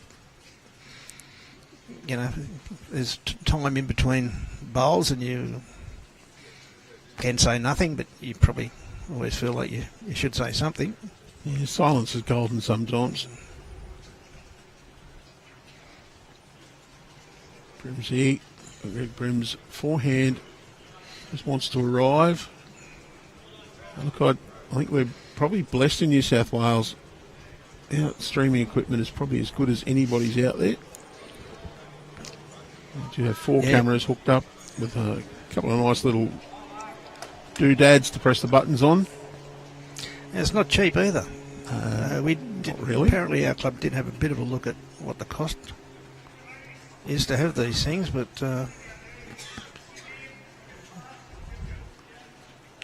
expensive pieces of equipment to have around. Well, you're probably looking at 20 odd grand for cameras and tripods. Tripods aren't cheap. You can get cheap ones, but if you're going to put a $5 grand camera on top of it, you don't really want a cheap one that's going to fall over. You've got cables to connect the computer. The computer is actually fairly expensive because you want one that does everything you want it to do. A couple of monitors, the trolley itself that makes it easier to set up and transport. I'm not a techno buff, but I wonder how long it might be before clubs like this one and the bigger clubs particularly have like what you might call a permanent system that they might you could come along and just hook into, and you, instead of having to cart your cameras around, they're there. You just come along and hook into it all and do what you do. Well, Maryland's has a very similar setup to ours. They have 3 cameras and a similar computer system, as do St John's. Yeah, I watched Maryland's and St John's on. The streams infrastructure is there to put cameras on the rinks at Charlestown. Little toucher. There was some forward-thinking individuals involved in the setup of Charlestown. They've got the computerised scoreboards there. Yep. At each one of those scoreboards is a data point ready to plug in a camera. So you can actually hook your cameras into that computer network. Again, I know I was joking earlier about putting a camera up on top of above these rinks, but again, like I said, you know, time might come in the not too distant future where the cameras are placed up there, and like I said, you just hook into them. What would be fantastic, you just need them so that you can move them a little bit to be on the right spot for the rinks. Yep. But I'm sure some clever person will come up with that eventually. Oh well, they're still talking about one day having phones that you put in your pocket and walk around and talk through. So, well, might have one in front of me on the desk here now, actually. The phone now does everything that my phone, camera, and mobile here diary used to do, as well as my computer email. I can connect to the office. Been involved in bowls for just under 30 years. I'm actually involved in bowls at state level for just under 30 years. When did you start playing? I started playing in 1980. Well, I started playing outdoor seriously in 1983. I actually played bowls as a toddler, basically. My mum played carpet bowls. I went along and had a couple of games there when I was in my 2, 3, 4-year-old, even before I went to school. In about 1983, I was in high school. My mum was the caterer at the bowling club. I looked out the window. I saw a big stupid fella I went to school with playing bowls. So, hey, that big stupid fella can. I can. Cameron won't mind me calling him a big stupid fella. He was a handy bowler. Still a handy bowler. You're talking about Cameron Curtis? Yeah. Managed to play with and against Cam. Well, funny you should mention his name, simply because I went to school down here in Sydney at Kingsgrove High School, and I was a captain of our golf team. I wasn't a bad golfer when I was a young bloke, and I was captain of our golf team, but we did have a fellow in the golf team called Terry White. Terry White actually won a couple of state triples or things of that nature with Cameron Curtis when they were playing for the Hills. All right, yep. And I used to see Terry playing bowls, and he eventually stopped playing golf, and I said, well, you're playing bowls instead of golf? He said, it's a good game, it's a good game. You know, and this was back when he was he's age 20, so I'm talking about back in the early 70s, I suppose, late 70s, something like that. And I didn't know enough about it, but then when I took it up, and it's now one of, what's he got here? Now one of the things that I'm a little bit sorry for, that I didn't take it up till I was 50 years of age, and I wish I'd have taken it up when I was 25 years of age. I have never heard someone say, I wish I took up bowls later, except someone who didn't get a chance to play in our state rookies. Segue to a little plug here. Rookies qualifying entries now open. Get your entries in today. Also, over 40s pairs qualifying entries are open, and one for you, Jeff. The state mixed pairs entries also open. Yes, I'm actually aware of that. So if you're going to be like Jeff and enter, you jump onto your BowlsLink account, bowlslink.com.au. You need to log in. Everybody has the ability to log in if they're a registered member. If you're having trouble getting that login, send an email off to bowlslink@bowlsnsw.com.au. Nick or one of our team will get back to you pretty quickly. Not Nick Cahill, Nick Hind. I'll give you the right instructions.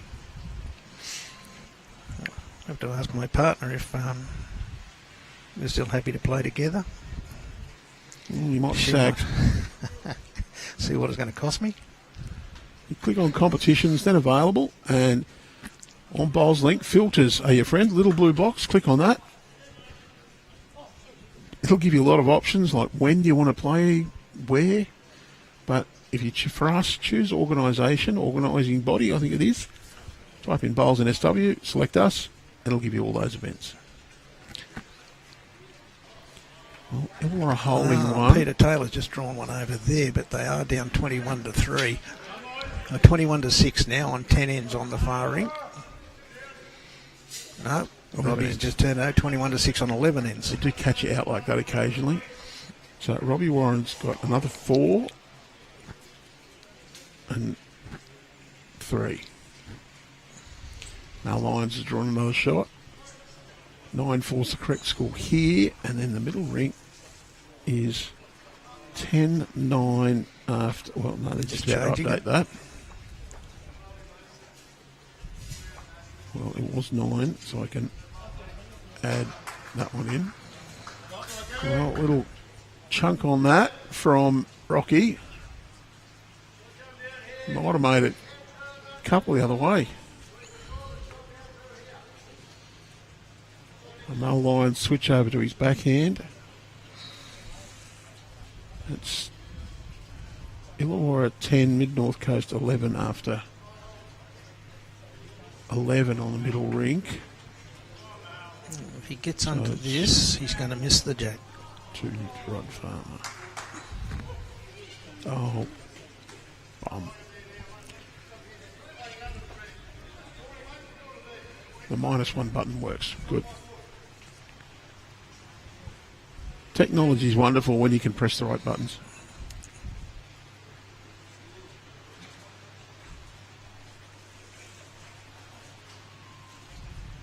actually pressed it too many times.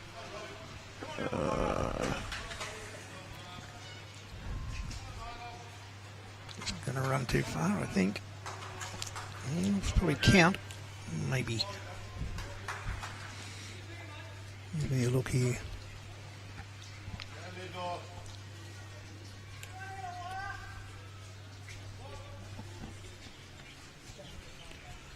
It should be 35-26 after 30.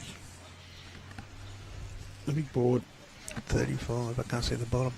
No, his leg's in the way. 9 shots the difference. Johnny Green. Backhand draw. Two favourites. Probably just the one down. Could be two. If he gives that one a thump in, it's good enough. That shot.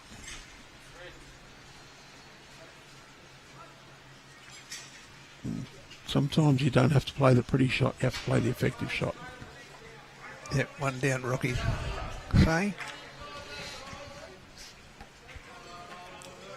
Good thing is the scorecard never shows how you got the shots. Yep. Don't have to write pictures.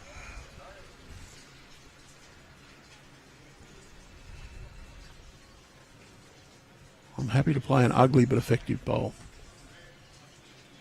As long as I play for it, I don't really want to get the lucky ones. Off this, over that, through that, and he's turned that front over for shot again now, I think. That one's probably more fortune than...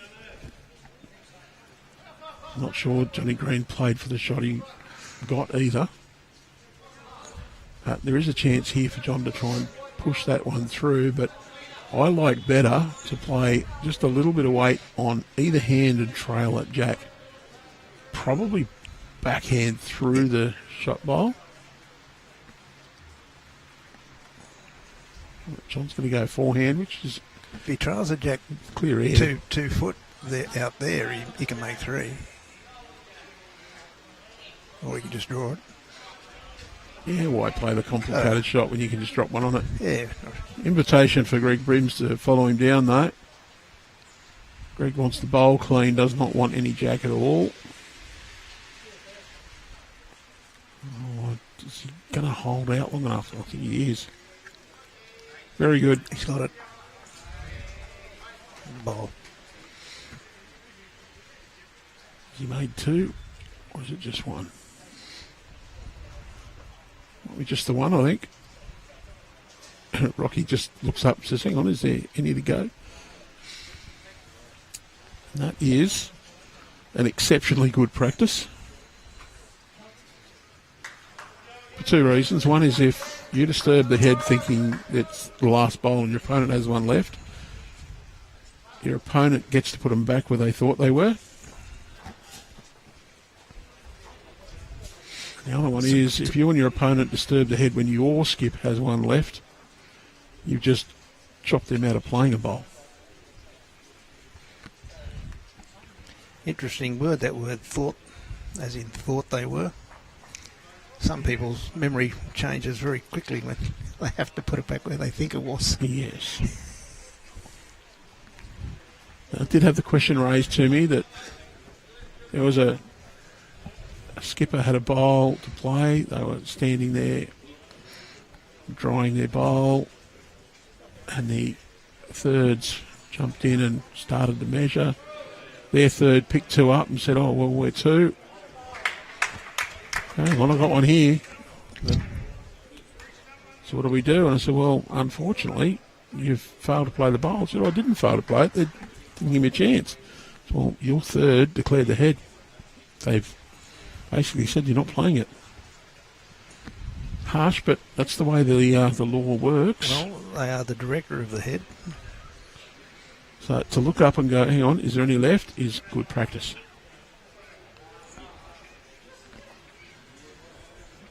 A lot of the people I play with prefer I didn't play my last bowl. Yeah, well, I did have the Albatross say to me once, oh, I'd take that. Okay, we'll declare the head. And he said, that's the best bowl you played all day. Yeah, yes, the old story. What's the Thanks, most mate. dangerous bowl on the green? The one in your hand. Oh, played with him for 20-odd years. And as close as it's been. Which one's the... Don't worry, I know.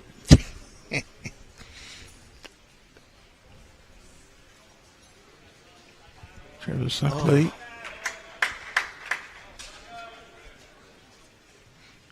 You might hear the bold Sucko. That's actually Brian Suckley being cheered further down. Now it's well bowled Trevor Suckley. A couple of nice bowls played over on the middle rink by Illawarra.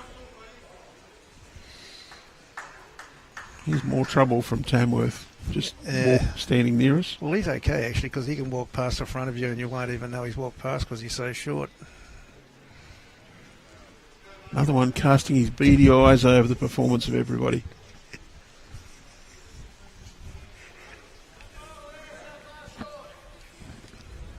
There's one of the out-state selectors, Greg Harris, taking a keen interest in the performances. The unenviable task of whittling this field down to a squad of players to be considered for final selection to represent the Keno New South Wales Blues in the Test Series and in the Nationals coming up. You're a pretty good judge, Greg, because he's played with me a few times. That make him a good judge? Are you using yourself as a positive or negative example? I'll leave it to everybody else to make that decision. Illawarra holding possibly two. I think the front one only, though. I think Greg's Dumbleton's bowl at the back's just out.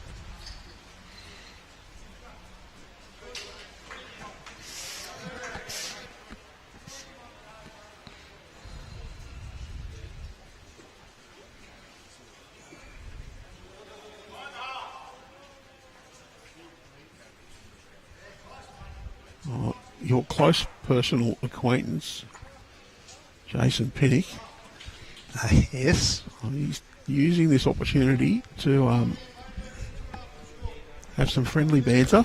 Oh, is he? Okay. He says Chrissy's looking for a new pairs partner. She wouldn't be choosing him.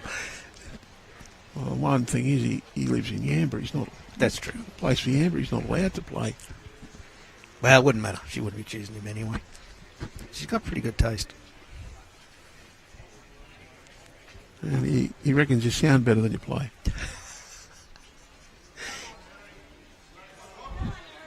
I did have plenty of players say to me, I wish you called a played as good a game as you call. Don't know if that's a compliment, though. No, I don't either.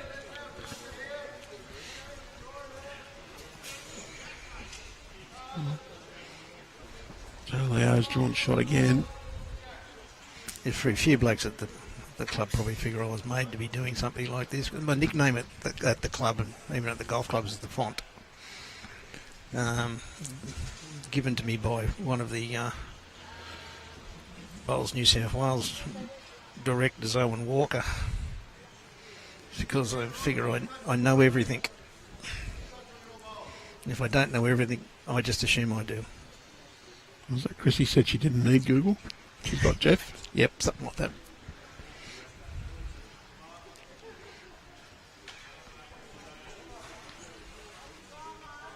Rocky Stone looking just to get another one in there.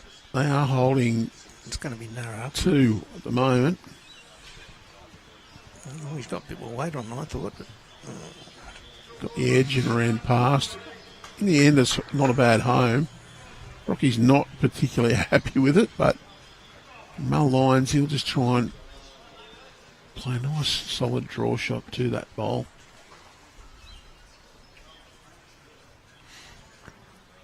A reminder, this is the final of the men's senior inter-region championship.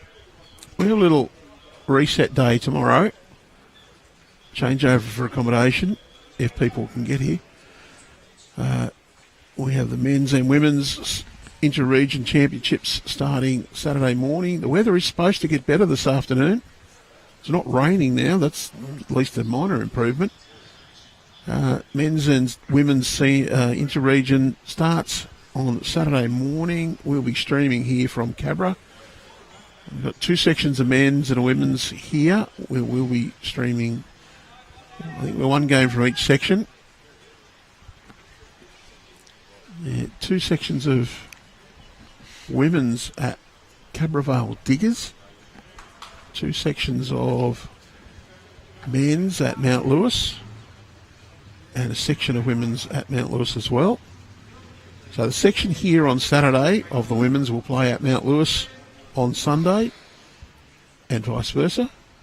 And then the 2 teams that played here in Mount Lewis will meet in the quarterfinals, 2 sections, on Sunday afternoon. So those quarterfinals, I'm hoping I've got them scheduled on the Green with the Lights. John's watching this. Close, but no cigar.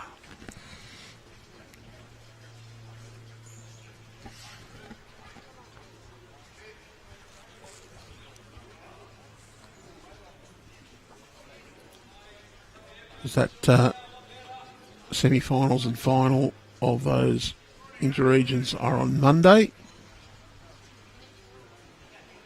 Oh, that's a lovely result for Greg Brims. He's now holding 3. John Green has to try and just arrive down to those bowls, cut one out, squeeze the jack through the hole would be ideal. Mid North Coast are just creeping their way back into this game. 8 shots now.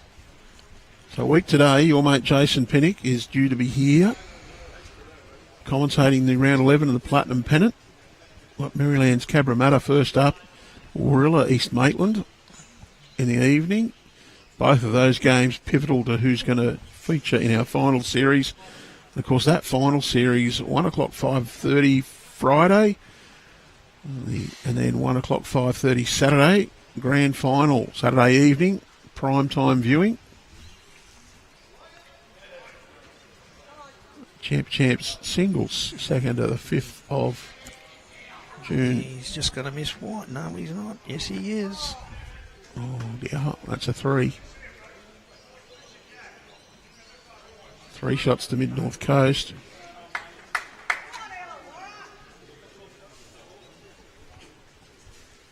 Oh, there's one Illawarra fan here. Middle rink, the far rink now is 21-7 on 12. And the middle rink is 12-11 to Illawarra on 11. Eric Johannes picked up at 2. 6 shots in the big board.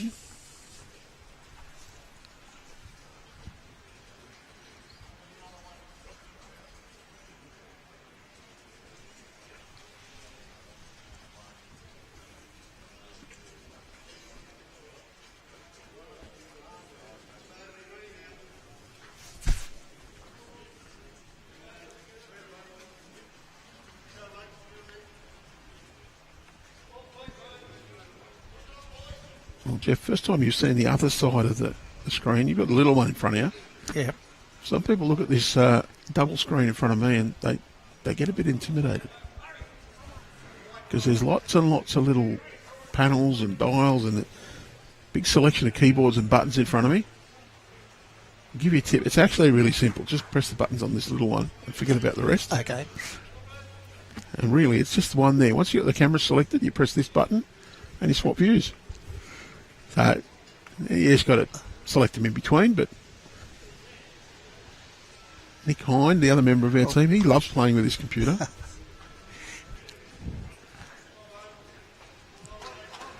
I notice if you've got the dual cameras on the centre of the rink, is that you just went and purchased another camera. I think because last time I've only ever seen one camera that you used to swing around. But yeah, we've actually updated our cameras completely, and when we did, we took the opportunity to get a 4th.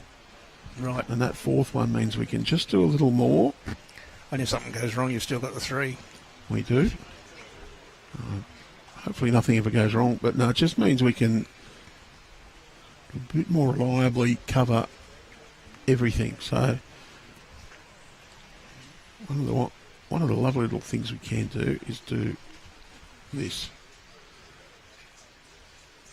I'll just come down here and I'll change which one's in before I bring it in.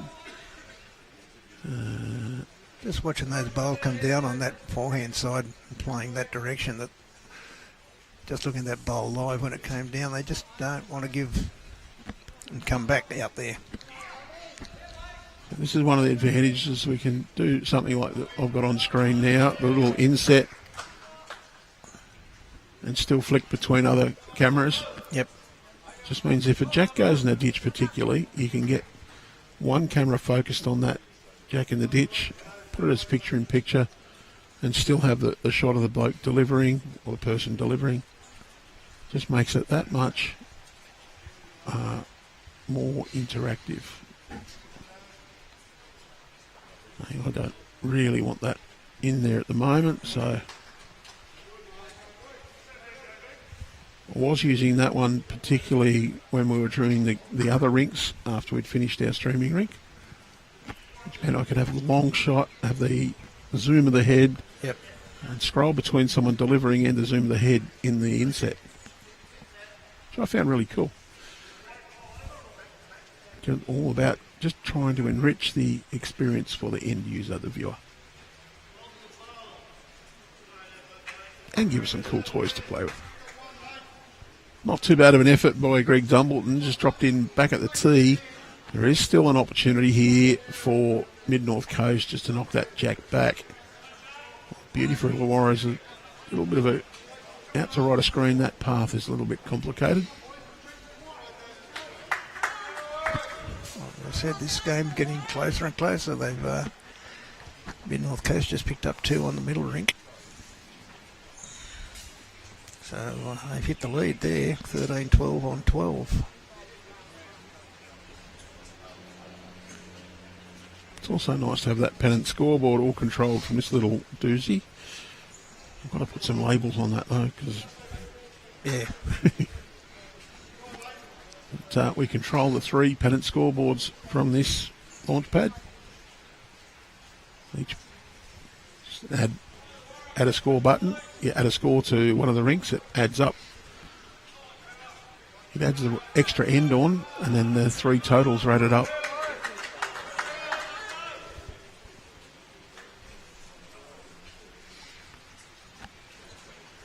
It's all about trying to make it easier.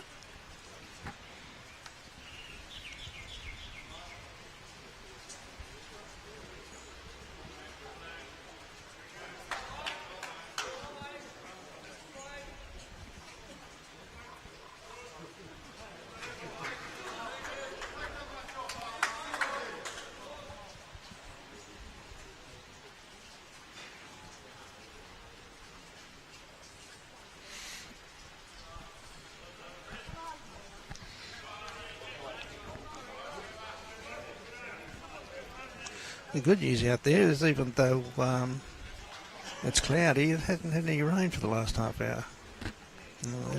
Unfortunately for Rocky, he's knocked that one up.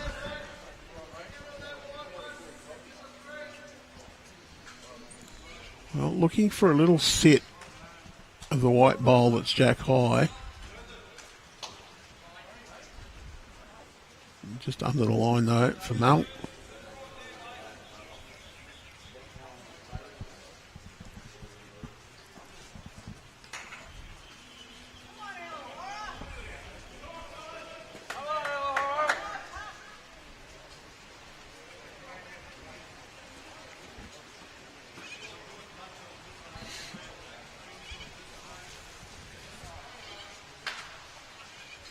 Well, Craig Brims.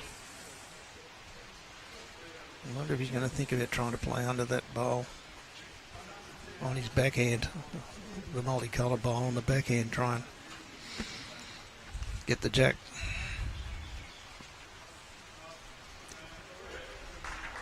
Yeah, a lot of weight to get under it. It will, but then again, will it get back if you try and play around it? That's the big question. I don't think it will. That's why I'm thinking he might get a bit more serious.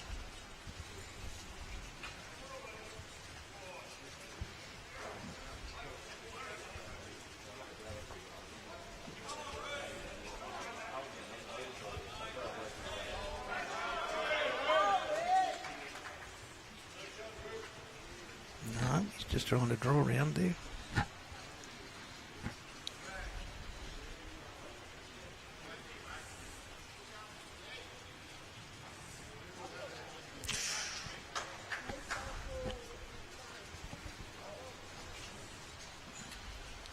John Green, he'll just play nice confident draw down forehand side, just get one roll out of that white ball.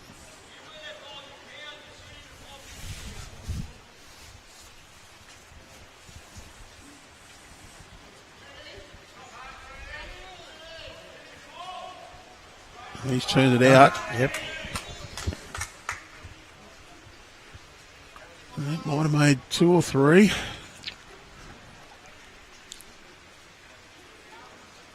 Well, Rocky says it's 2. So obviously the white bowl is closer than the blue. Still trying to draw backhand down to those bowls.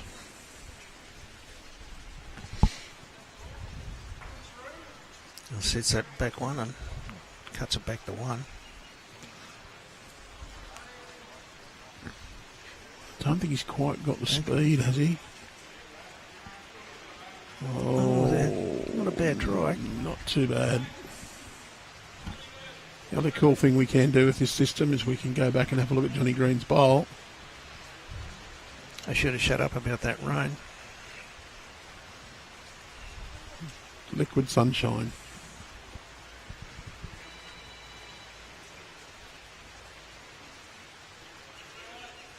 Interesting, I saw the news reports yesterday and flooding around Hunter Taree, and the next thing on the current affairs was a news report about it being drought conditions down near Yass.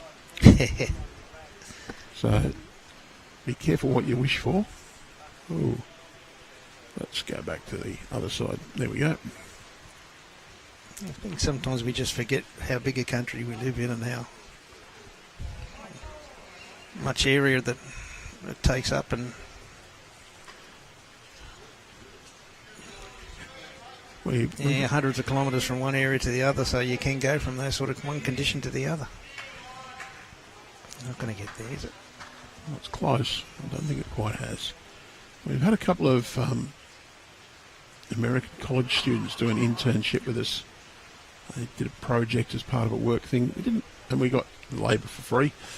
So it's just one of the little projects we'd like done. Something special, something a bit different.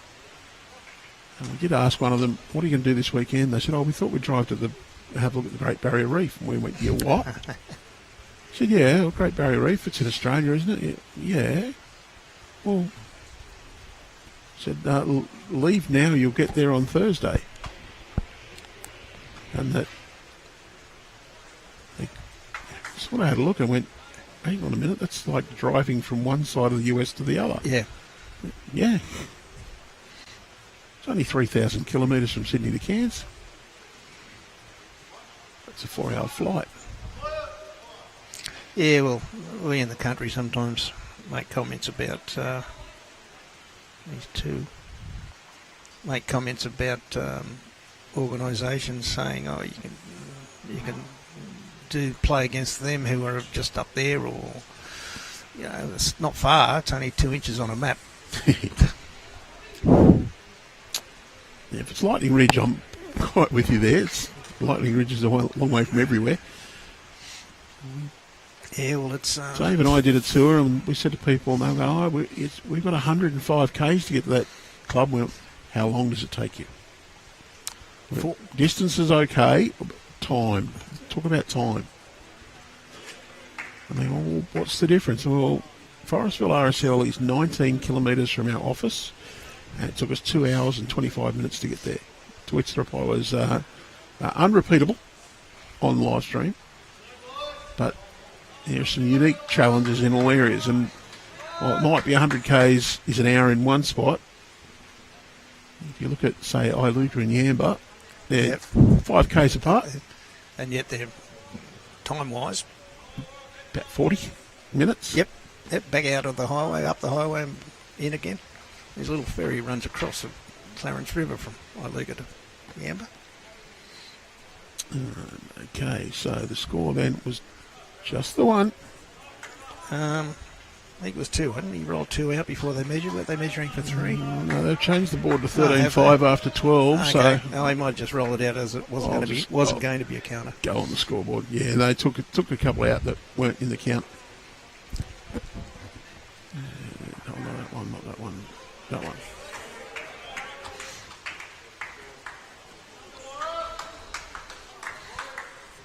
Well, it takes us, it's 4.5 to 4 3/4 to get from Tamworth to Lightning Ridge. And back a decade ago, we were playing pennants against them home and away. It's a long way to go. It's a whole weekend for pennants. We used to organise it. We play one of the other clubs that might have been in the number one, such as Weevil or something like that, on the same weekend. Right. And it's expensive because your club's got to put the accommodation up, so they've got to front up for that. That's why there's a little bit of provision to allow some local knowledge to dictate how the pennant competition should be structured. Yeah.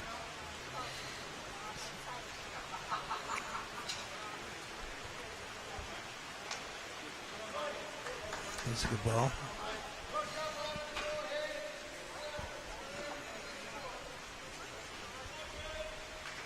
Greg Dumbleton, probably 2 down, Illawarra at the moment. Yep. Just a nice forehand draw. Take the clear air.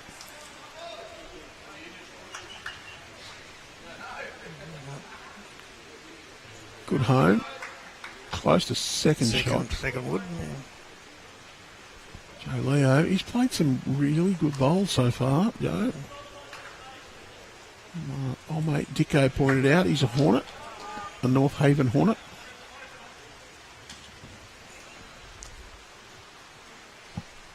Speaking earlier about advantages for the players playing at home, and so when I played up at North Haven for the indoor qualifying, Australian indoor qualifying, never having played at North Haven before, and certainly would be an advantage to know that place a little bit better. Yeah, a little bit quirky at times. Yep. Been told though that it's one that you can certainly find your line on without too much trouble. You just got to believe what your bowl's doing.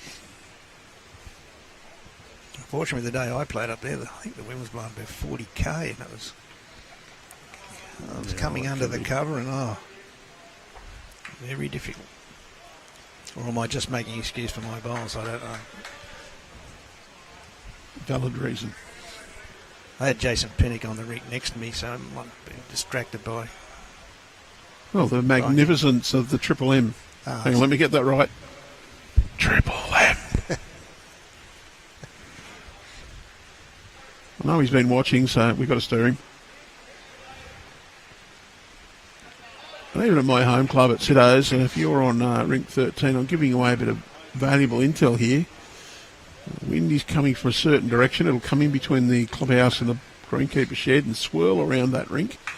And if you're playing towards the club on the backhand or for a right-hander, take your aiming line, go out another 2 feet, and then give it another 2 feet just for good measure, because it will, especially as you get down towards the club, it will just rip across. The wind just seems to swirl up and grab your bowl.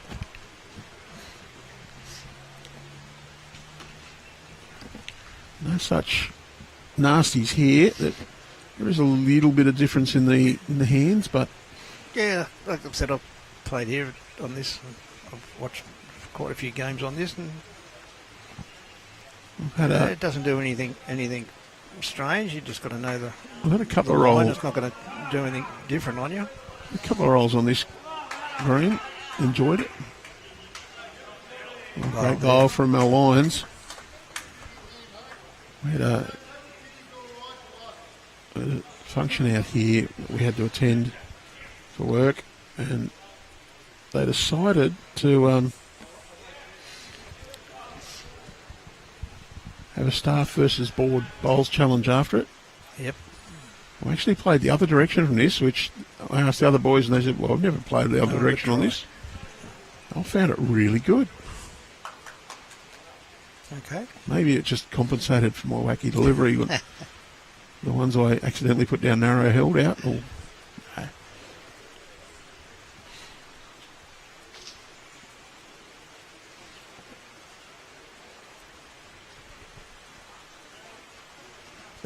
You get the same thing on grass, as Nick was saying about playing at home, and I talk about some of the bowlers at South Tamworth about the backhand going away from the club when we're playing towards Margaret Street.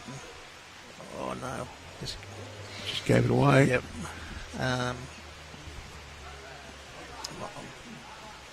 So I said to different people there, I said, if you play out there on certain days, you've got a death wish, because it's so hard to get it right. It can really turn and rip. The wind's blowing in the right direction. Another trick at South Tamworth, isn't it? On the top green, if the roller door at the back's open. Yes. Yeah, in between the two. Well, sorry, it's on rink 10. There was an alleyway there, and if it's open, breeze comes through there, and it will behave completely differently from rink 12. It's because rink 12 doesn't get the breeze, and rink 10 does. And John's got this. Great ball, Johnny Green. I think he's made a treble.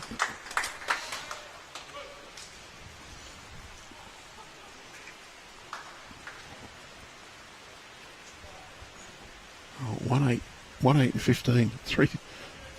Three rinks I seem to draw all the time, and there's some tricks to them. A very tight hand on 15 at my place. It works in your favour if you take it into account.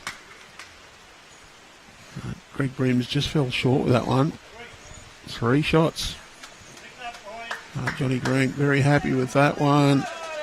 Just closes the gap on this rink to 5 shots. It's 14-13 on 13 to Illawarra on the middle rink. So Eric Johannes picked up a 2. And I can't see the third ring. It's 14. It's 26 to. We're just changing it. It's 26 to 7 on 15 to Illawarra on the far ring. On 15, so he's just updated them for three ends. 15. 26 to 7 on 15. Yep. Wow, they've so 22, 2 and 1. That's just really thumped it away for Illawarra. They're now 15 in front. Yeah. I could say a couple of ends can make all the difference. I better concentrate on getting the right camera pointed at the people. Somebody will start having a crack at me in the comments.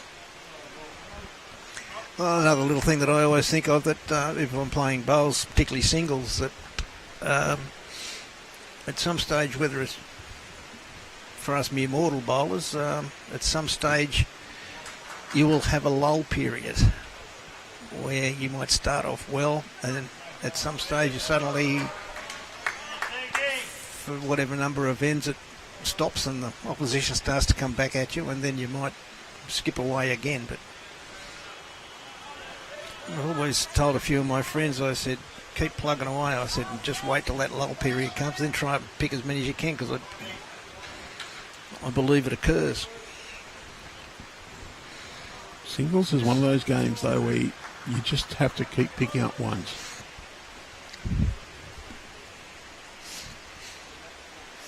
Singles is either the best game ever or the worst game ever, depending on whether you're winning or losing. Interesting comments when you just ask people, what do you prefer to play, singles or pairs, triples, and see what comments you get back. It's surprising the number of people say, I love singles, whether it's the fact that it's just them playing, they don't have to take any luck off how their partners might be playing or whatever, and hope that they play well, because we've all played well in a game of fours, but the other players playing in your team haven't played as well, so you think, geez, probably should have won that. But singles, it's all yourself. It's a personal game. Pennants can be the best game out, the side game. What's that, sorry? Pennants, I think, is the best game out, your side game, because you've got that, especially if you've got a side that gets along well. Yep. So 12 players together. It's surprising. We were one of the early zones, I believe, that went to years ago when we were playing home and away pennants. Not a bad looking bowl. I was going to cut under it. Yep. We were playing home and away because there's quite a bit of travel. So to stop the travel, they said, well, how about we have just 2 weekends of pennants and we'll have 2 neutral venues. So you might have, say, 5 teams and you go to a neutral venue one weekend and play a game against each, and then 2 weeks later you go to another neutral venue and play against them again. To save all that travel. And if you mention that to some people, particularly I've spoken to people from over the coast, and they've said, that's a good idea, like we don't, pennants is all over and done with in 2 weekends and blah, blah, blah. And they thought, that's a good idea. And when we first brought that in, and I must admit us players thought it was a good idea too. But unfortunately, it took away that competition part where what we're looking at now, where the scoreboard's, changing all the times just within one game. Whereas if you're playing week to week to week to week, you're looking at a competition table, the same as you do with rugby league, and you say, who's leading, who's running there? Oh, look, we're running last. Well, let's see if we can knock over the leaders next weekend. But when you play just over 2 weekends, you lose a little bit of that competitive stuff.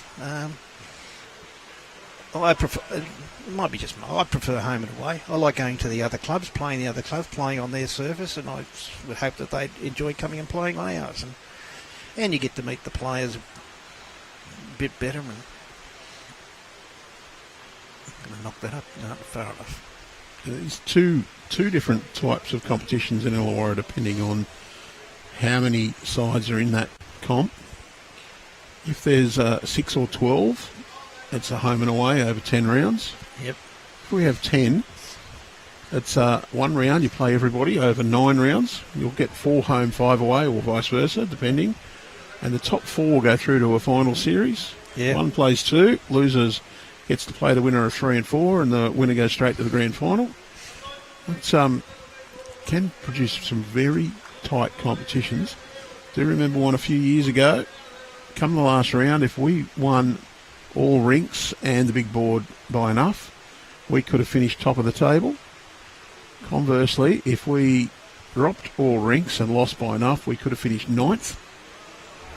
There's only one side that was mathematically out. Yep. Come that last round. That was one of the best comps I've ever played in. I have really enjoyed a couple of seasons where over the 10 rounds we've played with the same 3 other fellas in my rink for the entire 10 rounds. Well, yeah. that was sensational. A couple of years ago, I had 3 out of the 4 were the same for all 13 games we ended up playing with finals. I do love my pairs. Two pairs, we get to play different positions. The one thing about singles I really like is that you never run out of ends. So it's not, I've got to get a 3 or a 4. It's just I need to win an end. Yep. And I've got a bit of a reputation of being a nasty little fighter. I'd get 10 or 12 shots behind and then just claw my way back in. Haven't done it as much lately. I'll probably need to play more bowls, but a number of times I was down 26-16 or 29-20 in one game. Ended up winning to 31. Yeah, well, again, we were talking much earlier in the commentary about the mental side of things. Well, that's the one I just kept saying, well, okay, just do this and do this. Turn the screws, just get one. Win this end. Yep. And that's the little targets in a teams or sides game, it's win 2 or 3. Whereas I was breaking it down, I want to win this end. Just win this end. And it was, all right, if I'm going to drop a shot here, I'm only going to drop 1. I'm not going to do anything silly and drop more than a 1.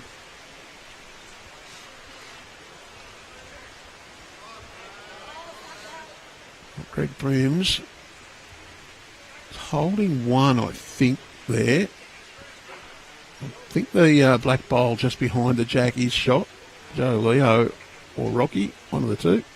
Now Lyons is second just in front. He's cracked into the short one.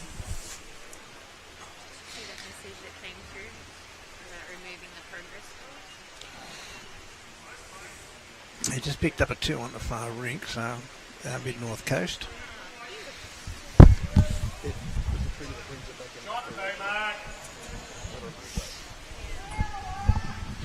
I do apologise that I put the progress scores up there. We've got a trigger set up, and it automatically brings everything back up after the replays. And that's great when you actually have the progress scores there.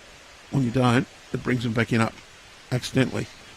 I'll just get a bit better at this system, get rid of that. Score in the middle ring's 14 all after 14. That was Wonder Rod Farmer then. Oh, we might have tight end here.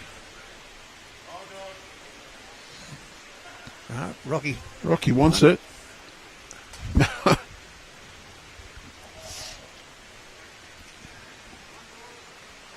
One to mid-north coast. Yeah, well, I happen to know in game of singles a person who was leading 23-3, I think it was.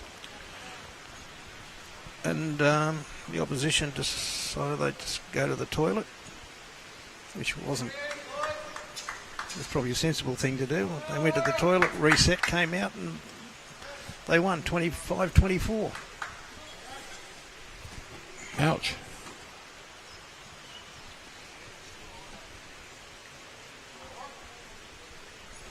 Well, as I said, you never run out of ends in singles. That's a good thing in some ways. It can also be a bad thing if you're the one that gets run down. You tend not to forget them. And on T to T again. Throw up one that's 26-9 on 16 on the far rink. 2 to Peter Taylor.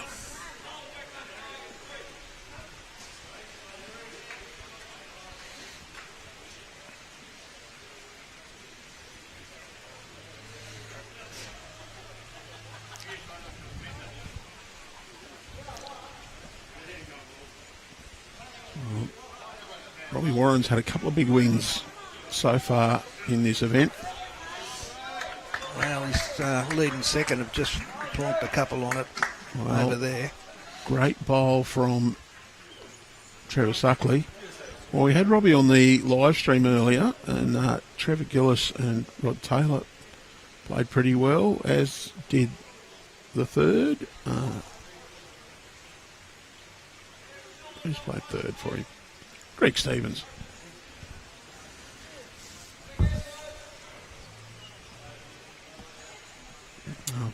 Had the not pleasure of playing against Steve-O when he's been on fire.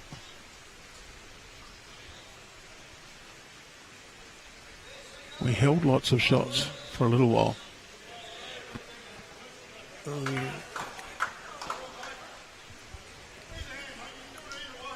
If we were doing one of those internet memes, it'd be emotional damage. He played very well. He's also a lovely bloke, so it's hard to get cranky at him for beating you. Yeah. Joe Leo. Has he got another bomb in him? Maybe, but not this one. Trevor Suckley sat his own bowl back last time, which has got 1-on-1 behind. Pretty good. I never mind getting beaten when I figure I've played okay and give myself every chance. It's when you play poorly and get beaten, you have recriminations. I've played a couple of games where I've come off and said, how did I lose that game? Yep. Also had a couple of games come off and said, how the hell did we win that? Sometimes it's not how many you play, it's when.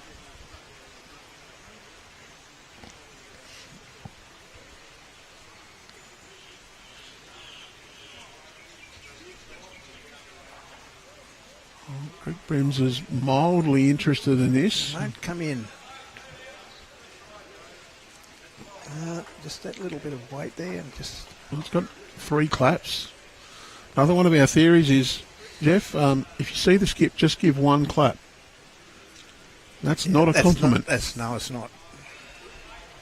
1 clap is the, yep, okay. I'm obliged to say something. One of the people I play a bit of bowls with is always going crook on me because you're saying, I've played some great bowls, but I never got a clap off you. I said, well, you just didn't play them quite good enough.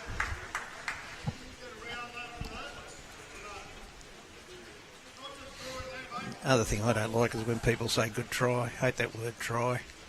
Yeah, you do them in rugby league. That means you failed. Oh, way back in 92, when I played grade 6, was a very astute fellow I played third for. Said, never say to me good weight or good grass. Because if you say good weight or good grass, that means I've upped the other one. Oh, he's taking his own out there, back 3 down. But he said, if you tell me good grass, that means my weight was rubbish. Yep. If you say to me good weight, that means my grass was rubbish. Yeah, and if you put a bowl just 12 foot past the head and someone says to you, oh, handy there, and then you keep thinking to yourself, I can't see how it's going to be too handy later on unless they drive.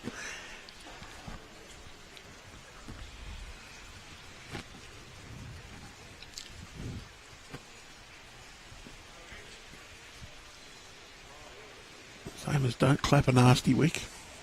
Yeah. Unless you've nominated it. Yep. Say you make good result. Don't say good bowl.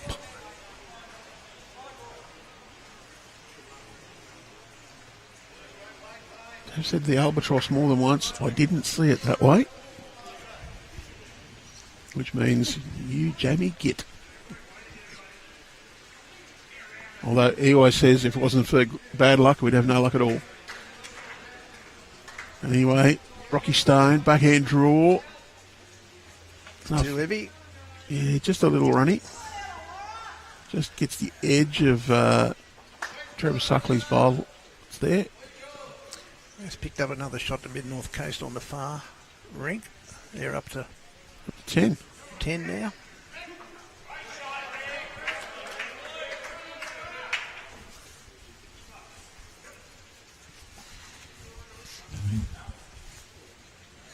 Oh, Mal, can he sneak through the hole? That's nearly county. It is.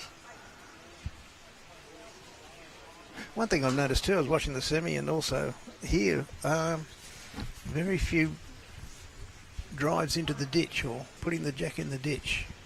Even, not saying they should be driving at it, but just sort of trying to play a bit of weight and running the jack into the ditch. So I think there was one over on the far rink earlier, but I can't remember too many others. I don't think there's only been one jack in the ditch in the entire ones I've streamed, and one of the reasons we got the fourth camera was to be able to highlight the jack in the ditch. A waste of money, sir. We might see a few more in the men's coming up. Yeah, might see it. Yeah, that's true. Greg Brims, he's a multiple down at the moment. There's plenty of room to draw it though. He's not going to get there with this, is he? And, well, but he still hasn't. Poor old Greg's dropped it short. He's still 4 down. It's at least 3. I look not on the screen, but I'm looking at it from out here, and I think he's 4. That one at the back's going to beat the. Well, I think Trevor Suckley's wins, and it might be even Mel Lyons' blue bowl at the back left could be close.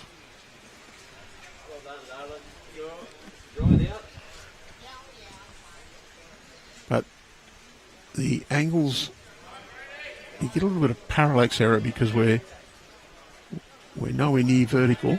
No, that's why I'm looking at it over here live. That one's good enough. Yep. The old story, this is why the skips get the big money.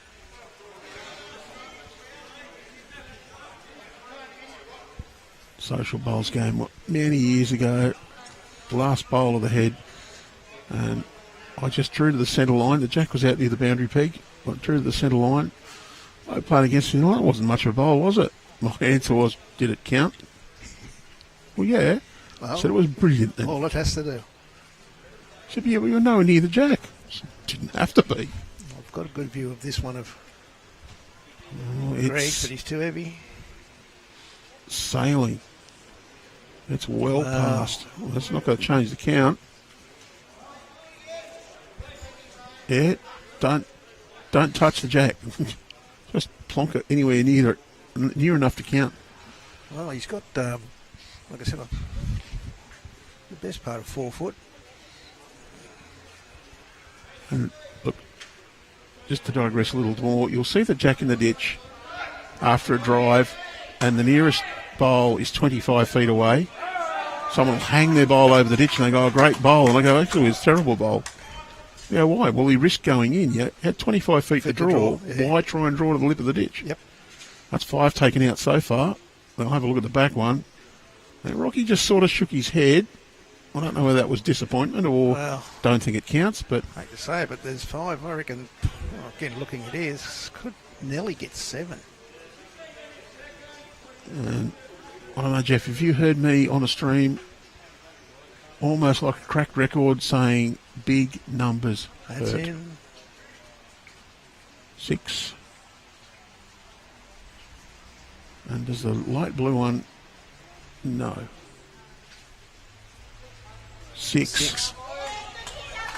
Well, I didn't really need that at this stage of the 2, game. 4. This is why I need to number them, because I had to count 6. That's hard work for me.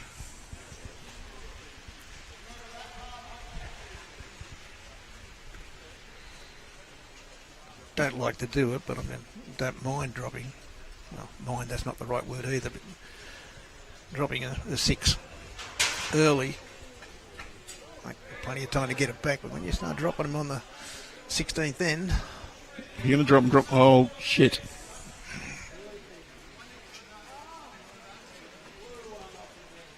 Somebody's knocked over the media wall, and we've lost our end camera.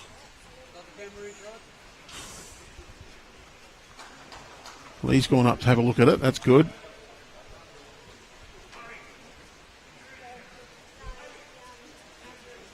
Uh-oh. That does not look good. It's gone floppy. Gone floppy. If the powers come out of it, that's okay.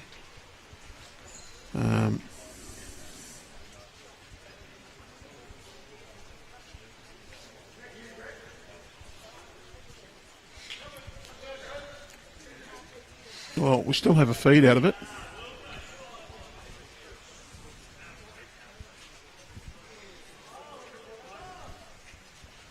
I might just have to disappear and give Lee a hand. No, you're right. I'll try and make the best of what I can while you're away.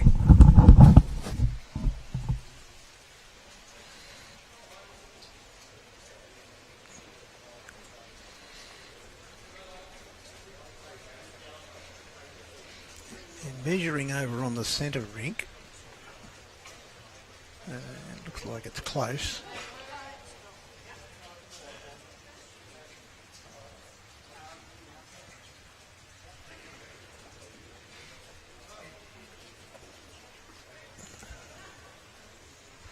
That bowl's just run through a couple of feet.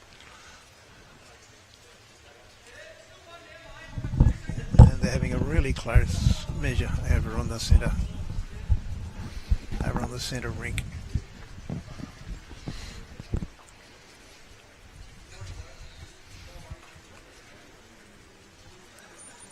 Just going to run through too far, that bowl.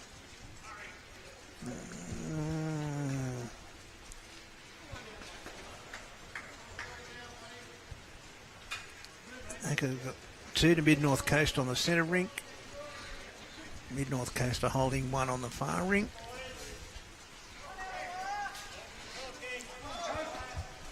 And that's the shot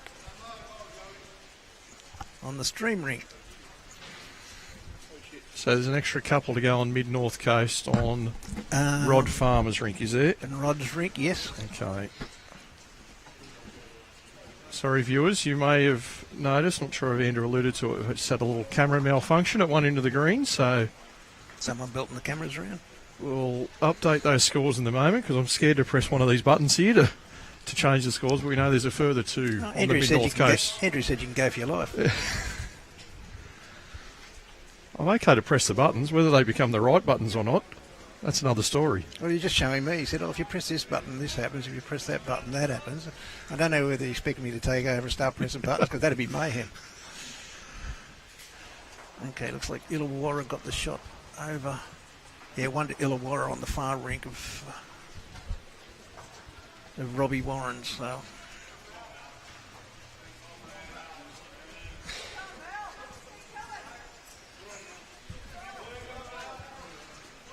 Trying to get a look at the masterboard. So our current live masterboard, 49 ends played, Illawarra 55, Mid-North Coast 41.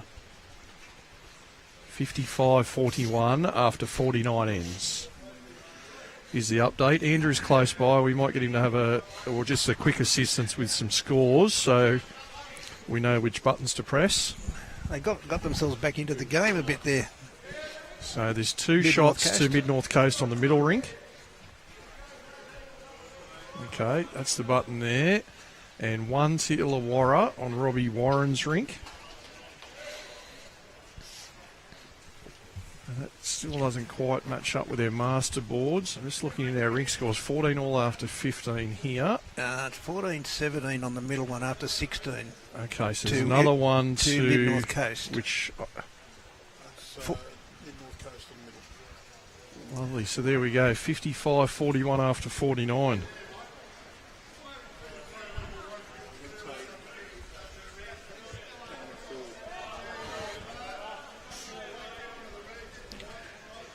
Some camera realignment taking place alongside. Sorry, viewers, for the change in coverage at the moment. You'll see that back end view. Rocky Stone just trying to get under that He's front. gonna be into the front one. Catches the front bowl.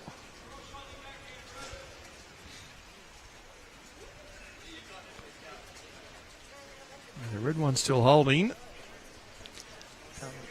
That's 3, possibly 4 to Illawarra. They're, I think Greg's bowls those red ones, aren't they? Greg Dumbleton's. Yes. Pretty sure. Coming into this game late, been doing some other work inside the club and catching the end of proceedings here. So a couple of important bowls coming up shortly here for Greg Brims. 14 shots the difference, 14 to go. So it's still within reach for Mid-North Coast. If you feel they probably need to get this margin down pretty quickly back to 7 or 8 and then work hard for the rest. It's John Green trying to go to the back of the rink. I think he's going to go too far. He will be. He's in the ditch. That bowl has gone into the ditch. You see Mel going to pick that one up. So confident shot here for Greg. He can pick whatever weight he wants to play up to this. Just needs to arrive. He's not far off line. Just no gaps now for Brimsy. He's got the jack. He's played it well. And Just he's kick still it down. back. One down, but 3 or 4 seconds now. Unfortunately, it's going to be tough to get that bowl out cleanly. The jack, about a half a bowl gap between the jack and the bowl at the moment.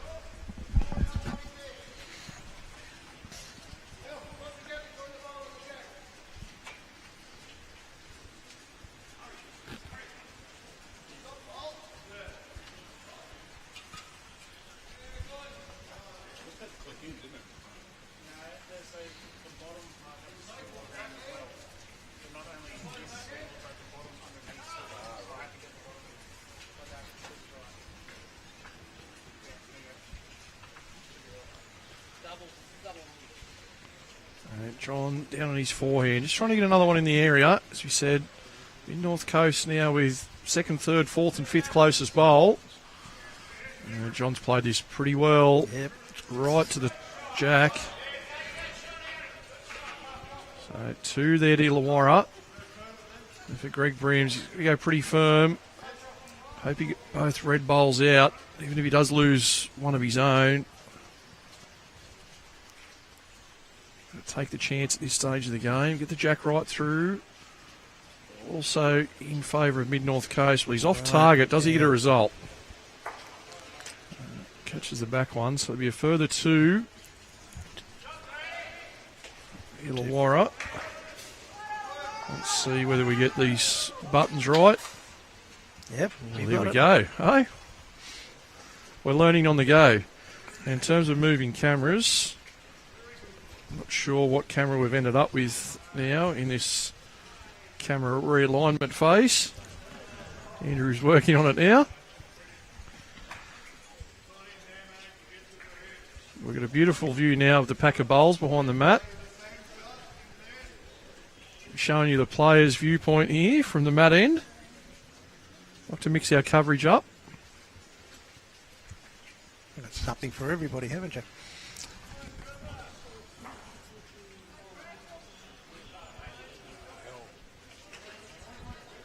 It's harder to do from the single.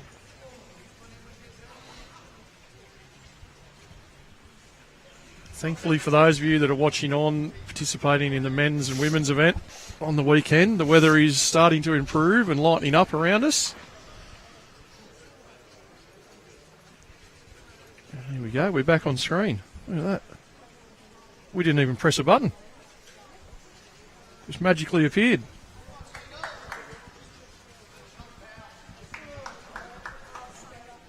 A couple of good ones another there. Good bowl. 2 good lead bowls.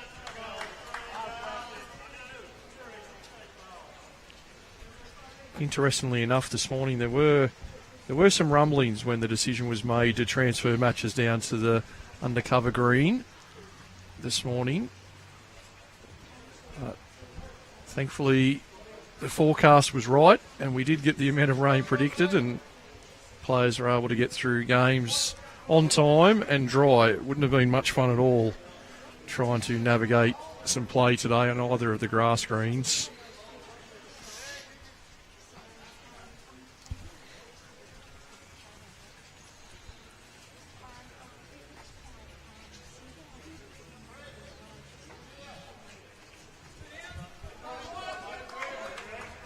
Well, there's more than one occasion there this morning that that grass green down there was underwater. And I can guarantee the green we were to use up on the top had even more water on it than that one did. Okay. The team here have done an amazing job to get us through the first 2 days of play, both here and at Cabramatta Diggers. Unfortunately, on that one. well, unfortunately and fortunately in the same breath, we're able to progress through on the undercover surface here at Cabramatta when we're back to 1 green, full of players. 2 shots to Mid-North Coast on the far rink.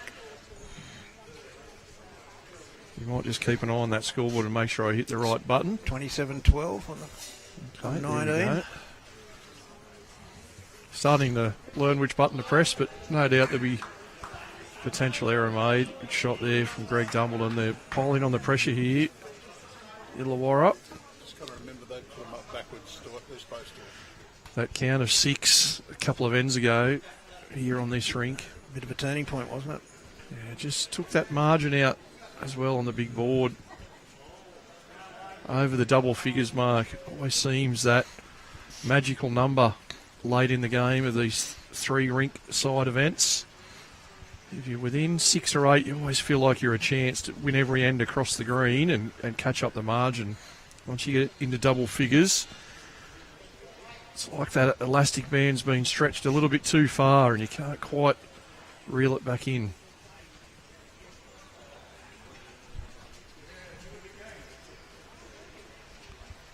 Now Lyons on his forehand. A pretty good setup here at the moment for Illawarra.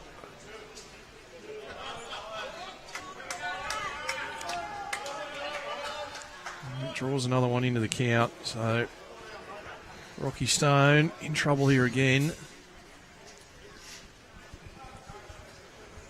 Decision time, whether they draw up or start to open up this head.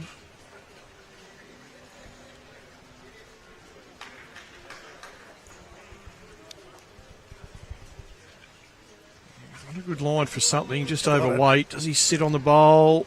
Kicks the jack through. Still going to face a score against. There's a little bit more room to work with. Yeah, I think for Illawarra to get to the back of the ring. Yeah, John Green's seen that. 2 bowls at the back of the green, both against. They're holding 2 or 3 shots. Big lead on the masterboard. Time to start protecting what you have.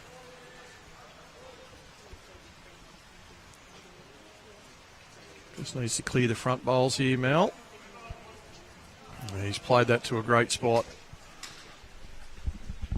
Well and truly in that area where his skipper was hoping.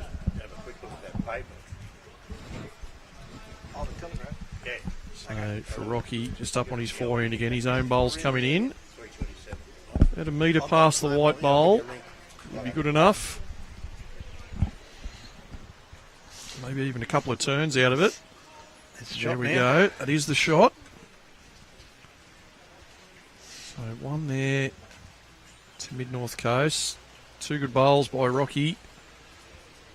5 down when he got on the mat.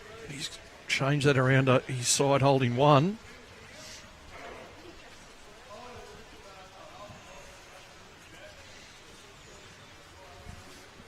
John play down the centre of the rink here. His own bowls all there on centre line to work with.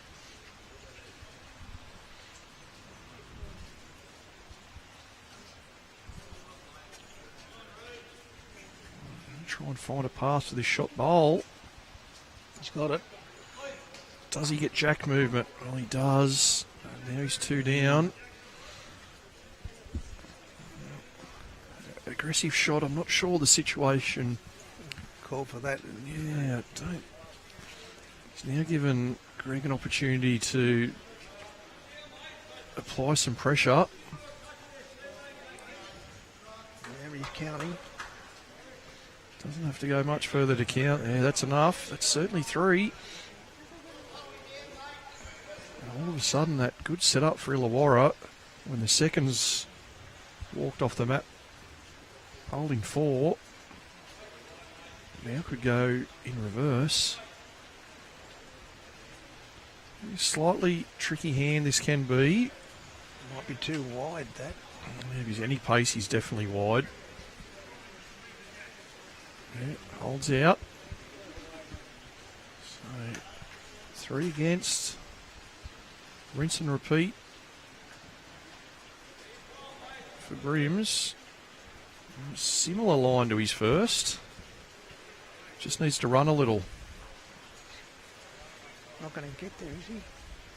No, didn't get there. I think it's a score of 3. Yep, 3, so... Gives them a little bit of hope. 9 ends to go, gives them a sniff. I'm not sure shot selection there from John was the best. Certainly had the chance to apply the knockout punch.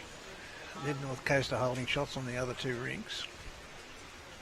Okay, maybe this is the across the green winning ends Mid-North Coast needed to stay right in this match.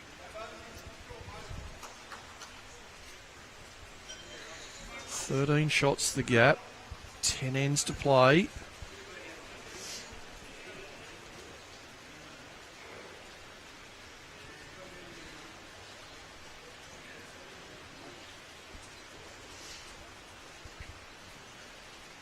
Bowler Michael Taylor's about a metre short.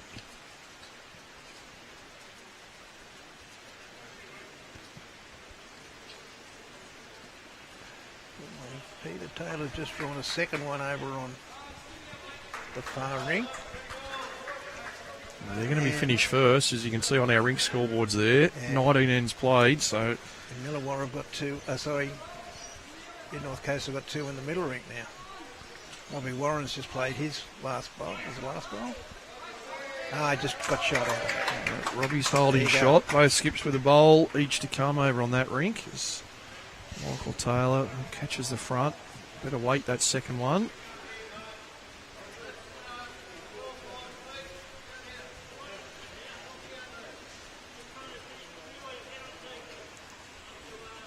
Terrific facility have here under the dome at Cabramatta.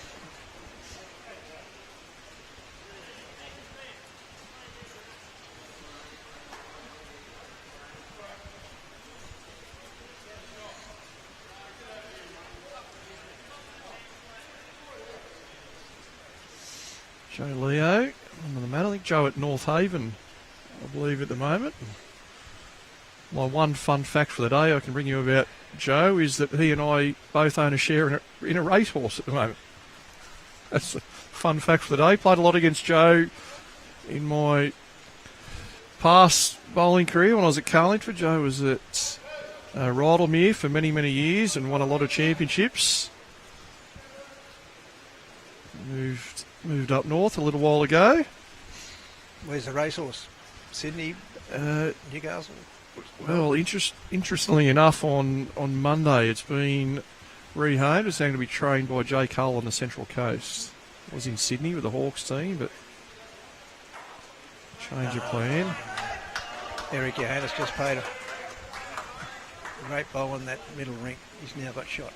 Yeah, the 2 skips there, as you mentioned earlier, both down. They were heads in favour of the North Coast side, but Robbie and Eric converting those heads around.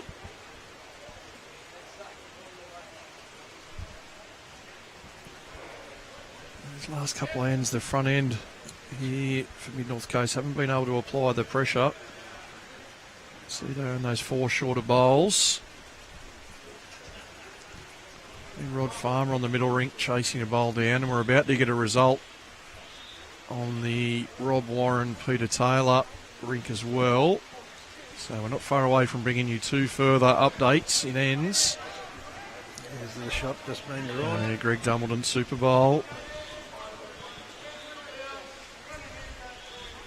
1 to Illawarra on our far rink. Oh, we've hit the wrong button there.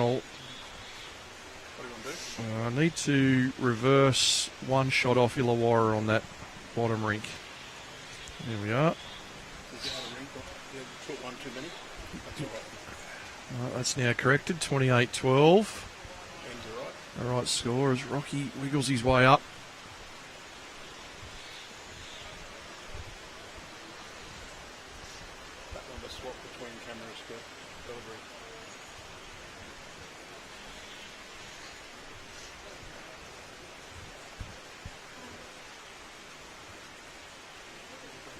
$60 shots to 46. 9 ends to go, so we've got 14 shots, which is 1.5 an end.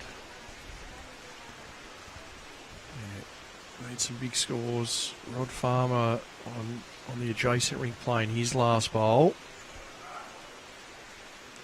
We'll have that result for you in a moment. Rod's not watching it. Up. A little fist pump from Eric. One to Illawarra there.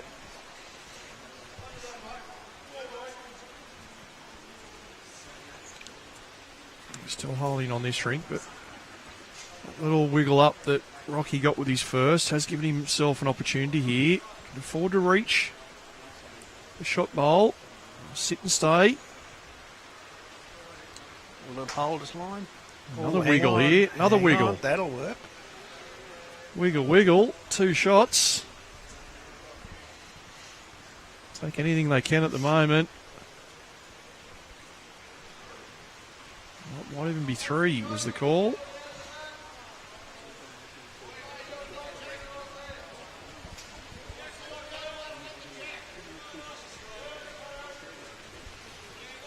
Quite an aggressive player, Mal Lyons.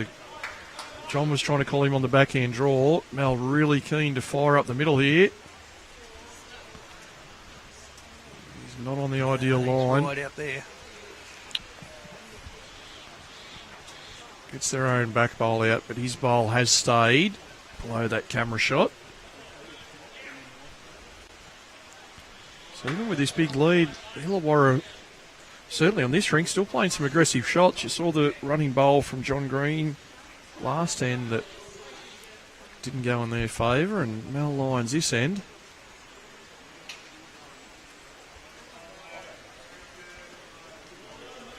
Always hard in these side games. You can see two really close rink scoreboards and one that has gone heavily in favour of one team. There's no worse feeling to be one of the members of that team. You just hope that if the result stays as it is at the moment, that the other members of the Mid North Coast get around that team, and your winners are 12 or your losers are 12. It's not any given rink that forces you into the result. As Greg has his own bowl coming up, it might be enough to count at the moment. John's lining up forehand as well. This is an aggressive play. It certainly is some extra weight. John Green, what does he collect here? His shot bowl onto Jack. Yeah, there it is. Yep. Stays right near the boundary peg. It went into the ditch inside the rink, but has it bounced out? It has. Dead end. Yeah.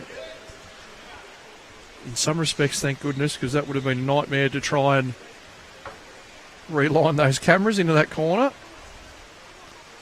Jack just bounced out, so of course in this event, dead ends are replayed.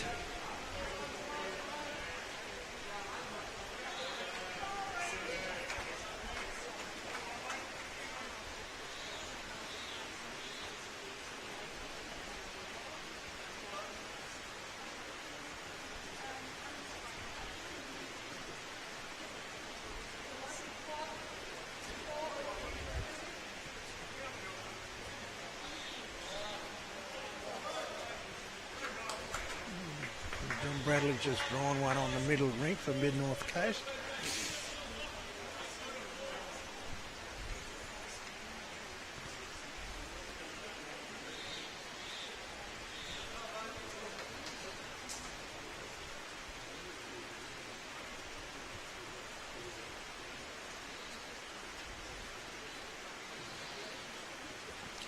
Just to trick me, the lead's rolled the Jack all the way down to the tee, so we've got that camera now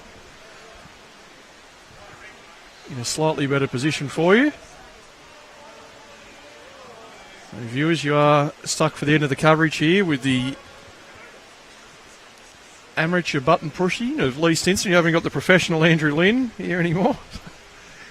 The amateur in to finish off the coverage after that little camera malfunction as Michael trails the Jack out of shot, right on cue. Your knowledge, Lee, of the this carpet surface, do you know if they lose a bit of pace into the afternoon air?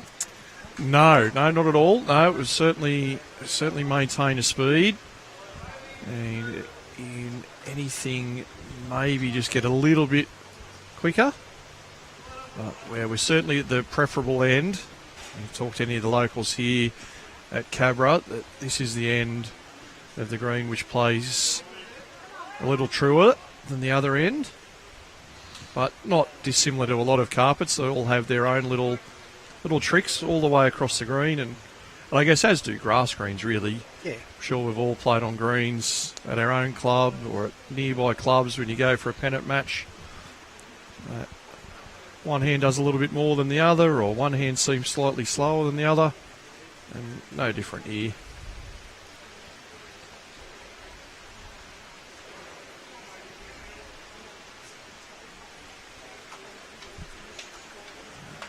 North Coast trying something here with a really long end, and as you saw Michael hitting the Jack back with his first. Unfortunately Joe lost his first bowl in, and Greg Dumbleton from Woonona has drawn the shot.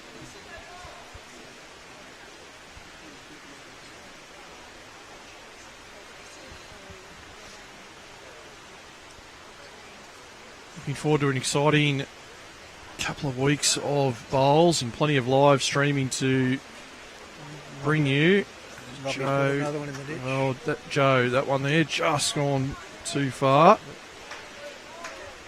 As we mentioned, we have the men's and women's inter-region commencing Saturday morning, a practice day for those competitors tomorrow.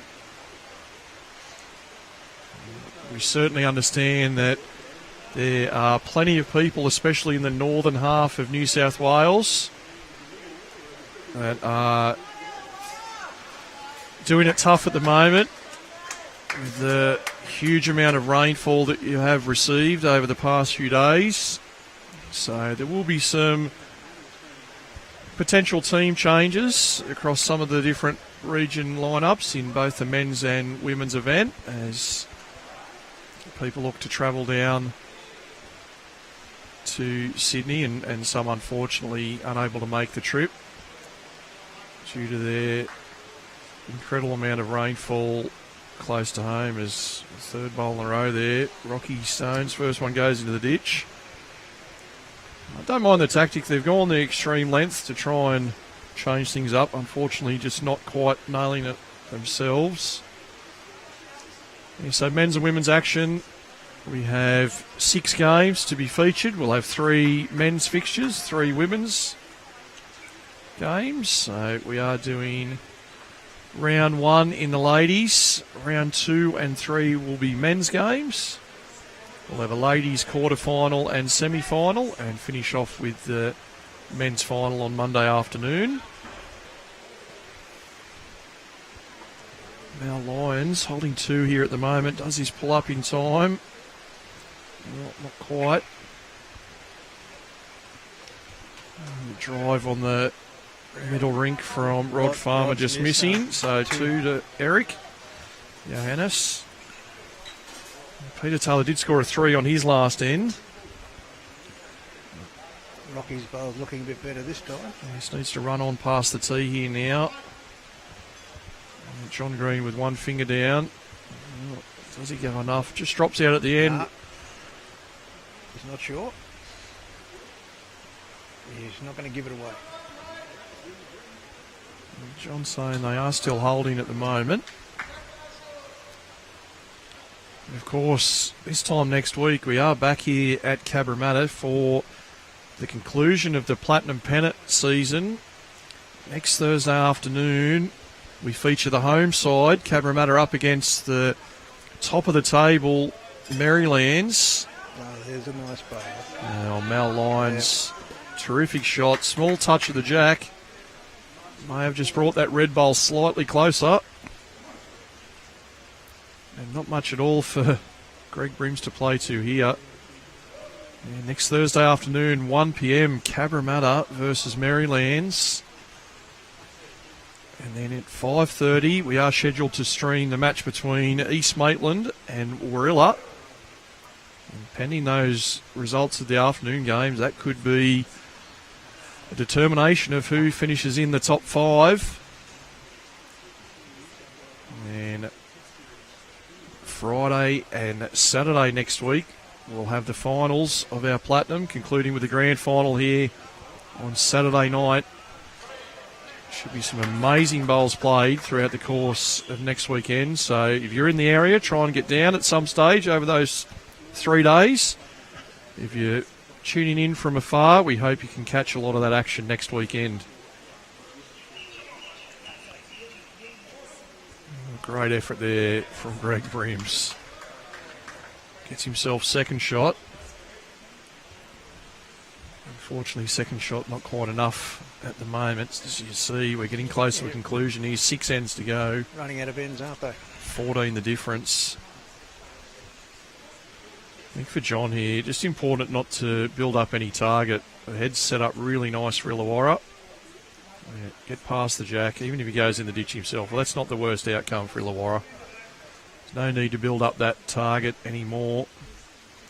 It'll be extremely hard here for Greg to get shot. Even if he touches the jack, in all likelihood, the blue bowl will retain shot. It's going to be a bit wide, I believe. That's one to Illawarra, and I wonder whether John will play this.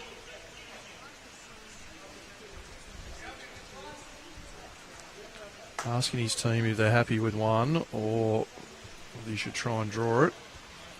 There's no danger, really. His third has indicated to try and draw it. As you said, the only potential danger is if he is Too heavy. coming with weight to the ditch, he could miss the jack and clip his own blue bowl out. So if you're not overweight, you cannot give shot away. If you happen to just sneak in, well, so be it. So One more to Illawarra. 17 all here.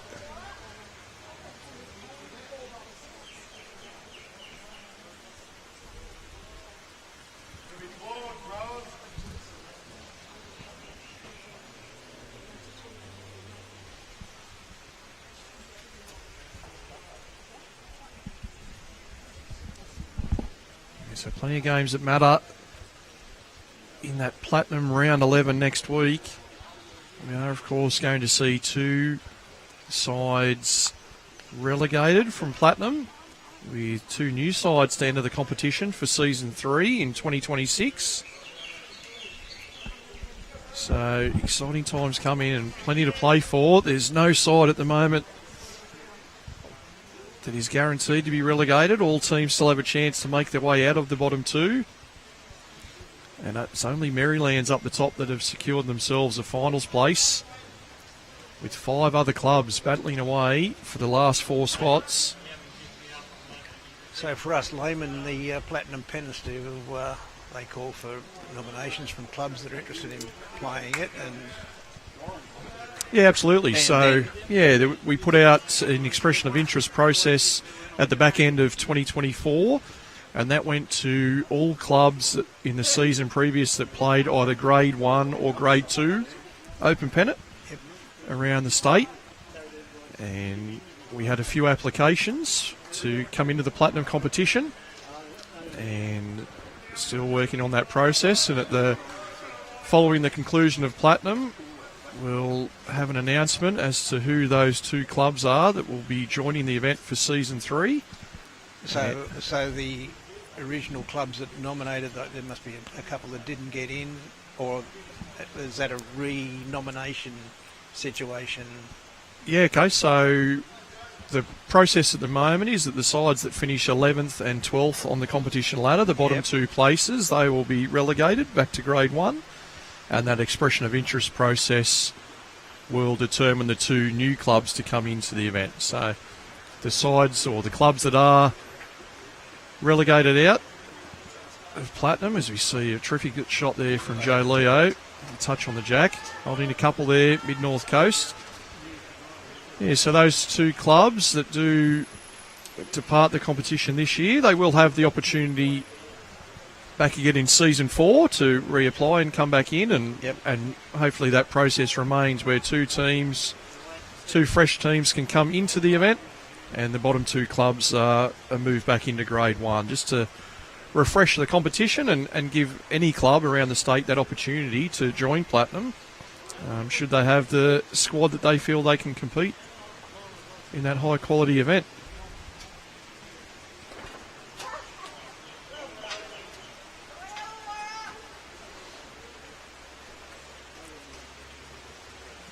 $64.49. The gap 15. Ends remaining 5. We mentioned a little while ago the shots per end needed was 1.5. That's now doubled up to 3 shots an end needed.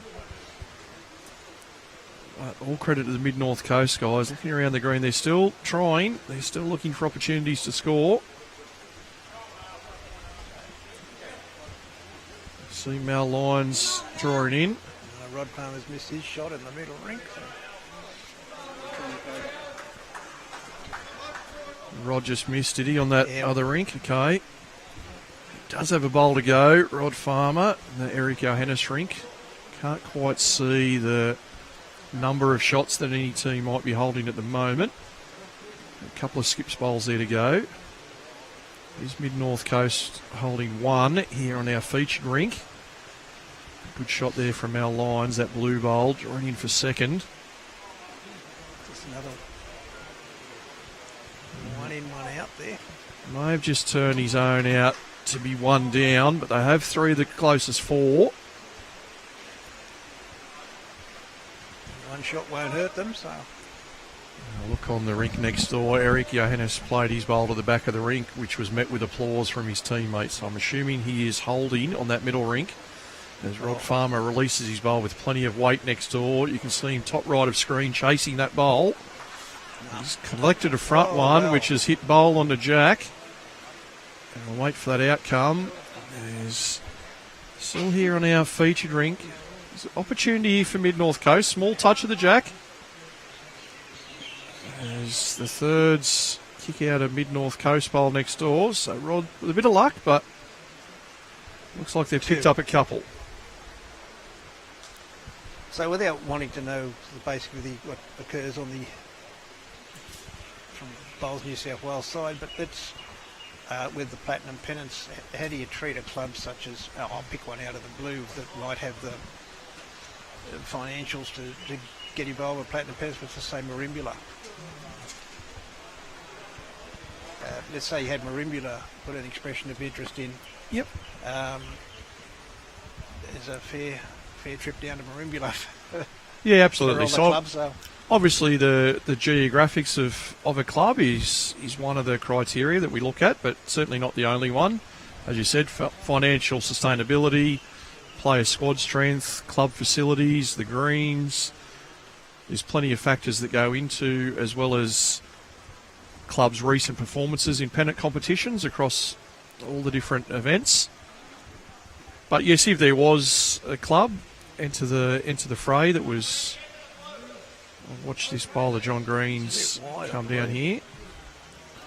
Well, he's turned it in for shot anyway. Turns their own over for shot. Needs to try and sit that bowl. Greg Brims. There is an opportunity with a small half a metre or so trail to Jack. But watch this one of Greg's come down, trying to sit the shot bowl and stay. Needs to turn. He's got something of it. Yep. Gets the bowl out for one and still has a little pocket in behind. So all of those bowls you can see half a metre or a metre behind all do belong to Mid-North Coast. An interesting setup here where John Green was ready to deliver the bowl. His third mal has come in to offer some advice. John comes to look at the head. Yeah, so in answer to the question, if a club is geographically removed from the others, it won't be a factor in not letting them compete in the event. Obviously, there would be some considerations needed to be made to the draws. Should there be a club such as Merimbula or another club outside of the area of the current participating clubs? But certainly, this event is open at all New South Wales clubs, and should they want to take part in the competition, they'll go through the same selection criteria as any club that nominates to enter the event.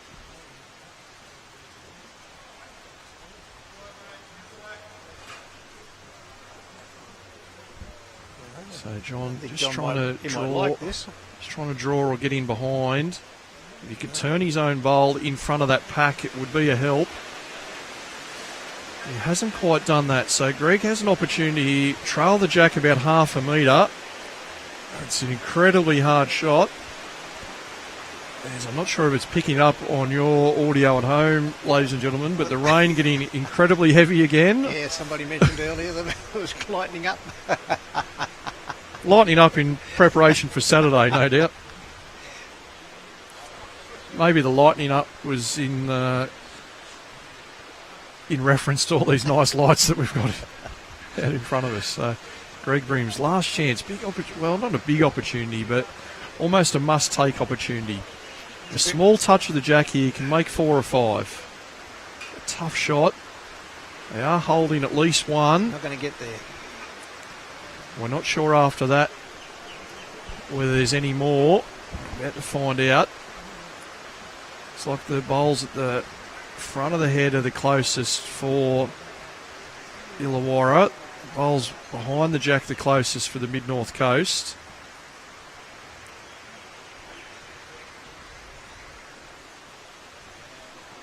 Just checking out the looks of it, the closest Illawarra bowl first. Okay, now that's been determined. I'll go to the Mid-North Coast. We said one has been taken out. Just the one. How many more will it be? Two, I think, might have been the call.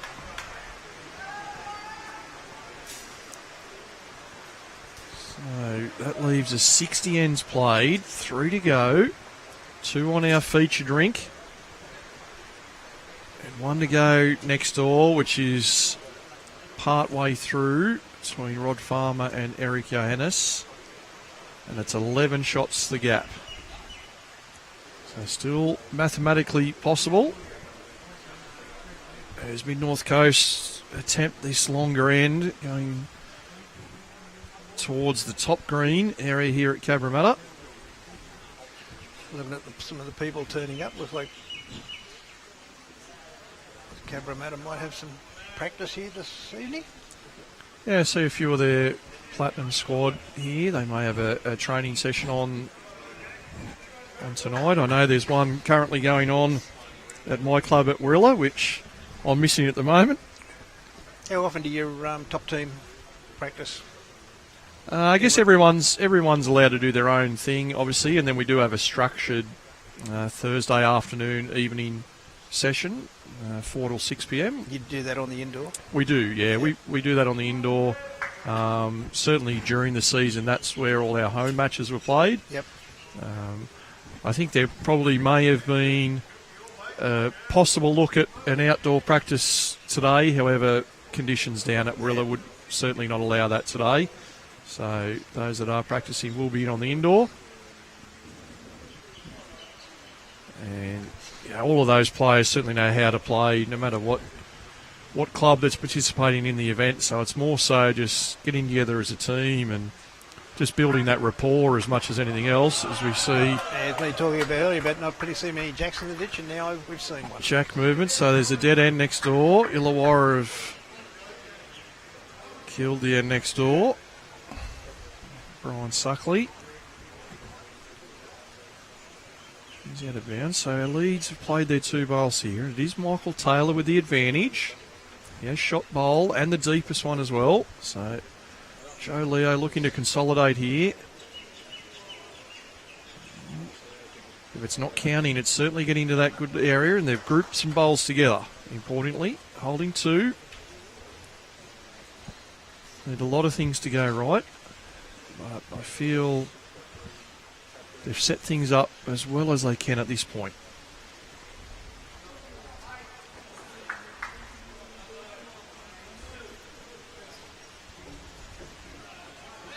That's a shot. Well played from Greg, so no need to panic yet. Much the same for Joe, just draw another one close.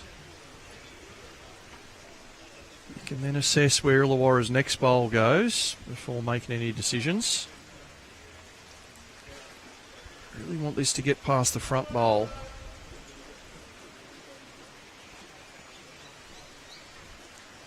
Just missed underneath.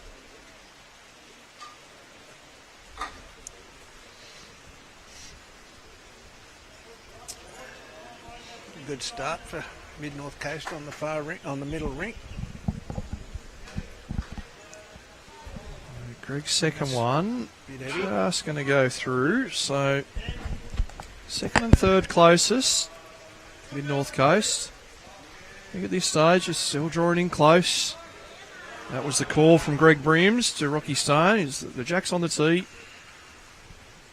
Let's try and get another one in the area. We can deal with that shot red bowl later on. And once again, they're going to have a few around it. Nice ball. Yep, second, third and fourth closest. It's interesting what you just said, Lee, about the fact that just get some bowls in the head and work with the shot bowl later, whereas I suppose a lot of bowlers, particularly lower graded bowlers, feel that got to get shot with every bowl. I think at this stage, with Illawarra just having that one bowl in the head and the Mid-North Coast having that position at the back of the rink in their favour, they can wait until Illawarra gets another bowl in the area at this stage and see where that one goes, and that will determine any weight they play later on in the end. They also were, of course, a chance of... They had 4 bowls left. They could have drew 4 shots, nearer than the current shot bowl. Yep. So, not a bad one here from Mel, but it will finish short of the jack. So, might be the time now. Just down. I just draw a small toucher. If you do just miss the jack and turn the red bowl once, you'll hold a couple. So you're trying to draw to your first bowl here. Touch the jack to that bowl. If you're just wide of the jack, rest on the red one. He's not far away. Well, even if he just misses it, keeps another one just in behind the jack.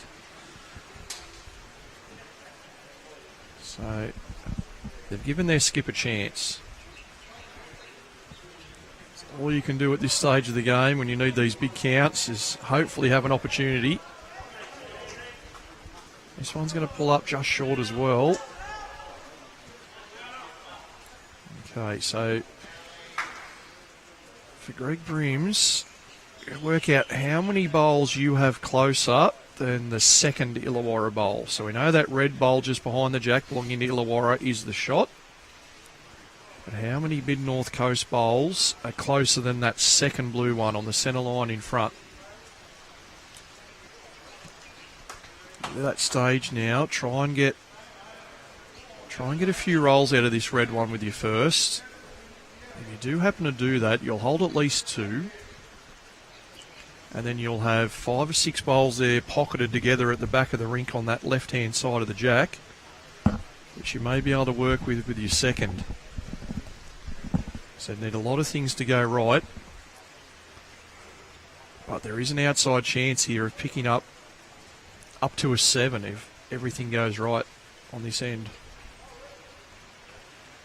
First things first, try and make some contact with the red shot bowl.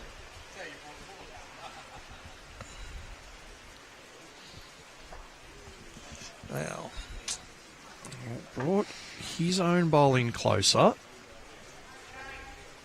And no change to shot.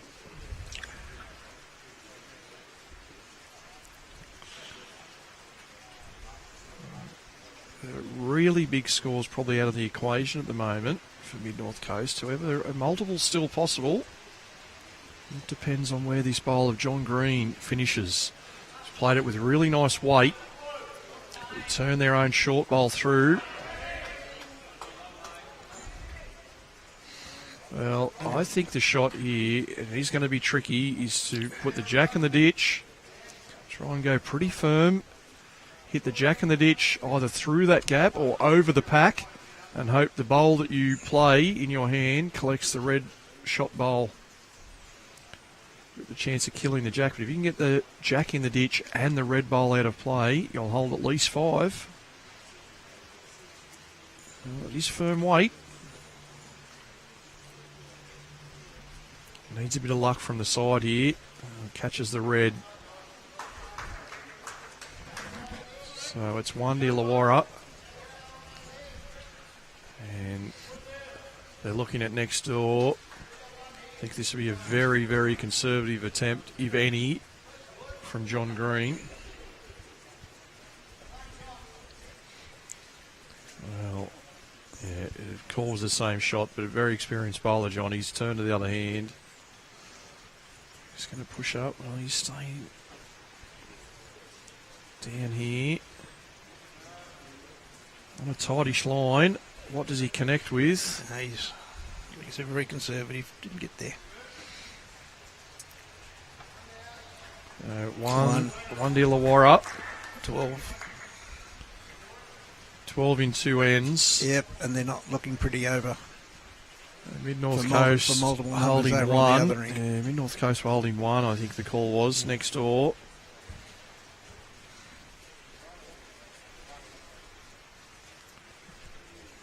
So we're getting close to a conclusion.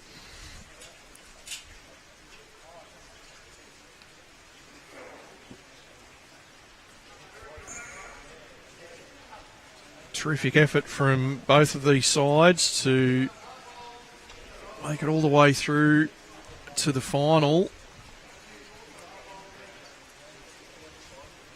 Mid-North Coast opened their event. They went down heavily in round 1, 70 shots to 36 to Metro Southeast. They bounced back 60-52 against Hunter Valley with a win in round 2 and came home strong in round 3, 75-39 over Nepean Highlanders. In the quarterfinals, they took out the previously undefeated Central Coast, 61 shots to 46, and a big win once again in this morning's semi-final. It was Mid-North Coast 69, defeating Manning Great Lakes 37. There's Trevor Suckley, a couple of good bowls just past the jack. For the Illawarra team, much like their counterparts here in the final, it was a first-up defeat in round 1. Riverina Murray 60 defeated Illawarra 49. And Illawarra turned things around after lunch on day 1, 74 shots to 28 over Metro Northwest. And then Illawarra, who scraped through sectional play. They had a third round draw with Midwest 61 all, and then anxiously waited out while Riverina Murray and Metro Northwest completed round 3. A win for Riverina Murray would have seen Illawarra bundled out of the event. However, it was Metro Northwest that hung on in that third round game with a 2-shot win. And that saw Illawarra scrape through section number 3 in second place. And they had a big win against Greater Newcastle, 61-35 in the quarter-final, before this morning getting the better of Northern Rivers, 57-46.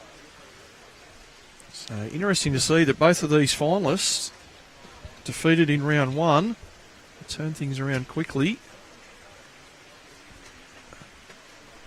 to make the final. And I think on our middle rink, we're getting to the last couple of bowls. Well, yeah, and they've just had a bit of a discussion. They had a look at the board, and now they've decided that Rod, what he's going to play, and he's following it up. Well, he needs to make at least 4 here. He's narrow into something. Catches the front bowl. They needed a 4 to keep things going. Eric Johannes with 1 bowl to go. I think he's going to play it. Arms are out, and the guys are shaking hands on our TV rink. So, with a score becoming impossible to catch, it was 1 shot on that middle rink to Rod Farmer's side. So they record a rink win, 20 shots to 19. And as you can see there, players all shaking hands around the green with 1 end to play here on our featured rink. 11 shots the difference. The players shaking hands, and it's a victory to Illawarra. They're our champions in the men's senior inter-region, the first under that naming. They become the inaugural winners. And a valiant effort from Mid-North Coast. They really ran this strong Illawarra team all the way. And they're going to land with 2 recorded rink wins. But Robbie Warren's 4 have got the better of Peter Taylor, 28 shots to 15 on that third rink, which has proved enough to overcome those 2 one-shot rink wins to Mid-North Coast. I'll get out of here, so I'd like to thank Andrew Lee for this experience. Not a problem at all. Thanks for joining in and giving us both some company throughout the match today. I did enjoy it. Thank you very much. We'll end coverage here in a moment. A big thanks to everyone who has tuned in throughout the course of the past 3 days. Terrific action in our men's senior inter-region event. Don't forget, of course, practice day for players tomorrow in both the men's and women's inter-region. And we'll be back with you at 9 a.m. on Saturday morning with round 1 of the women's inter-region, with coverage going all the way through to Monday afternoon's final. And we look forward to you joining us then. And please keep an eye out on the Bowls New South Wales page. Plenty of photos of our presentation, and today's action will be on there later on this afternoon.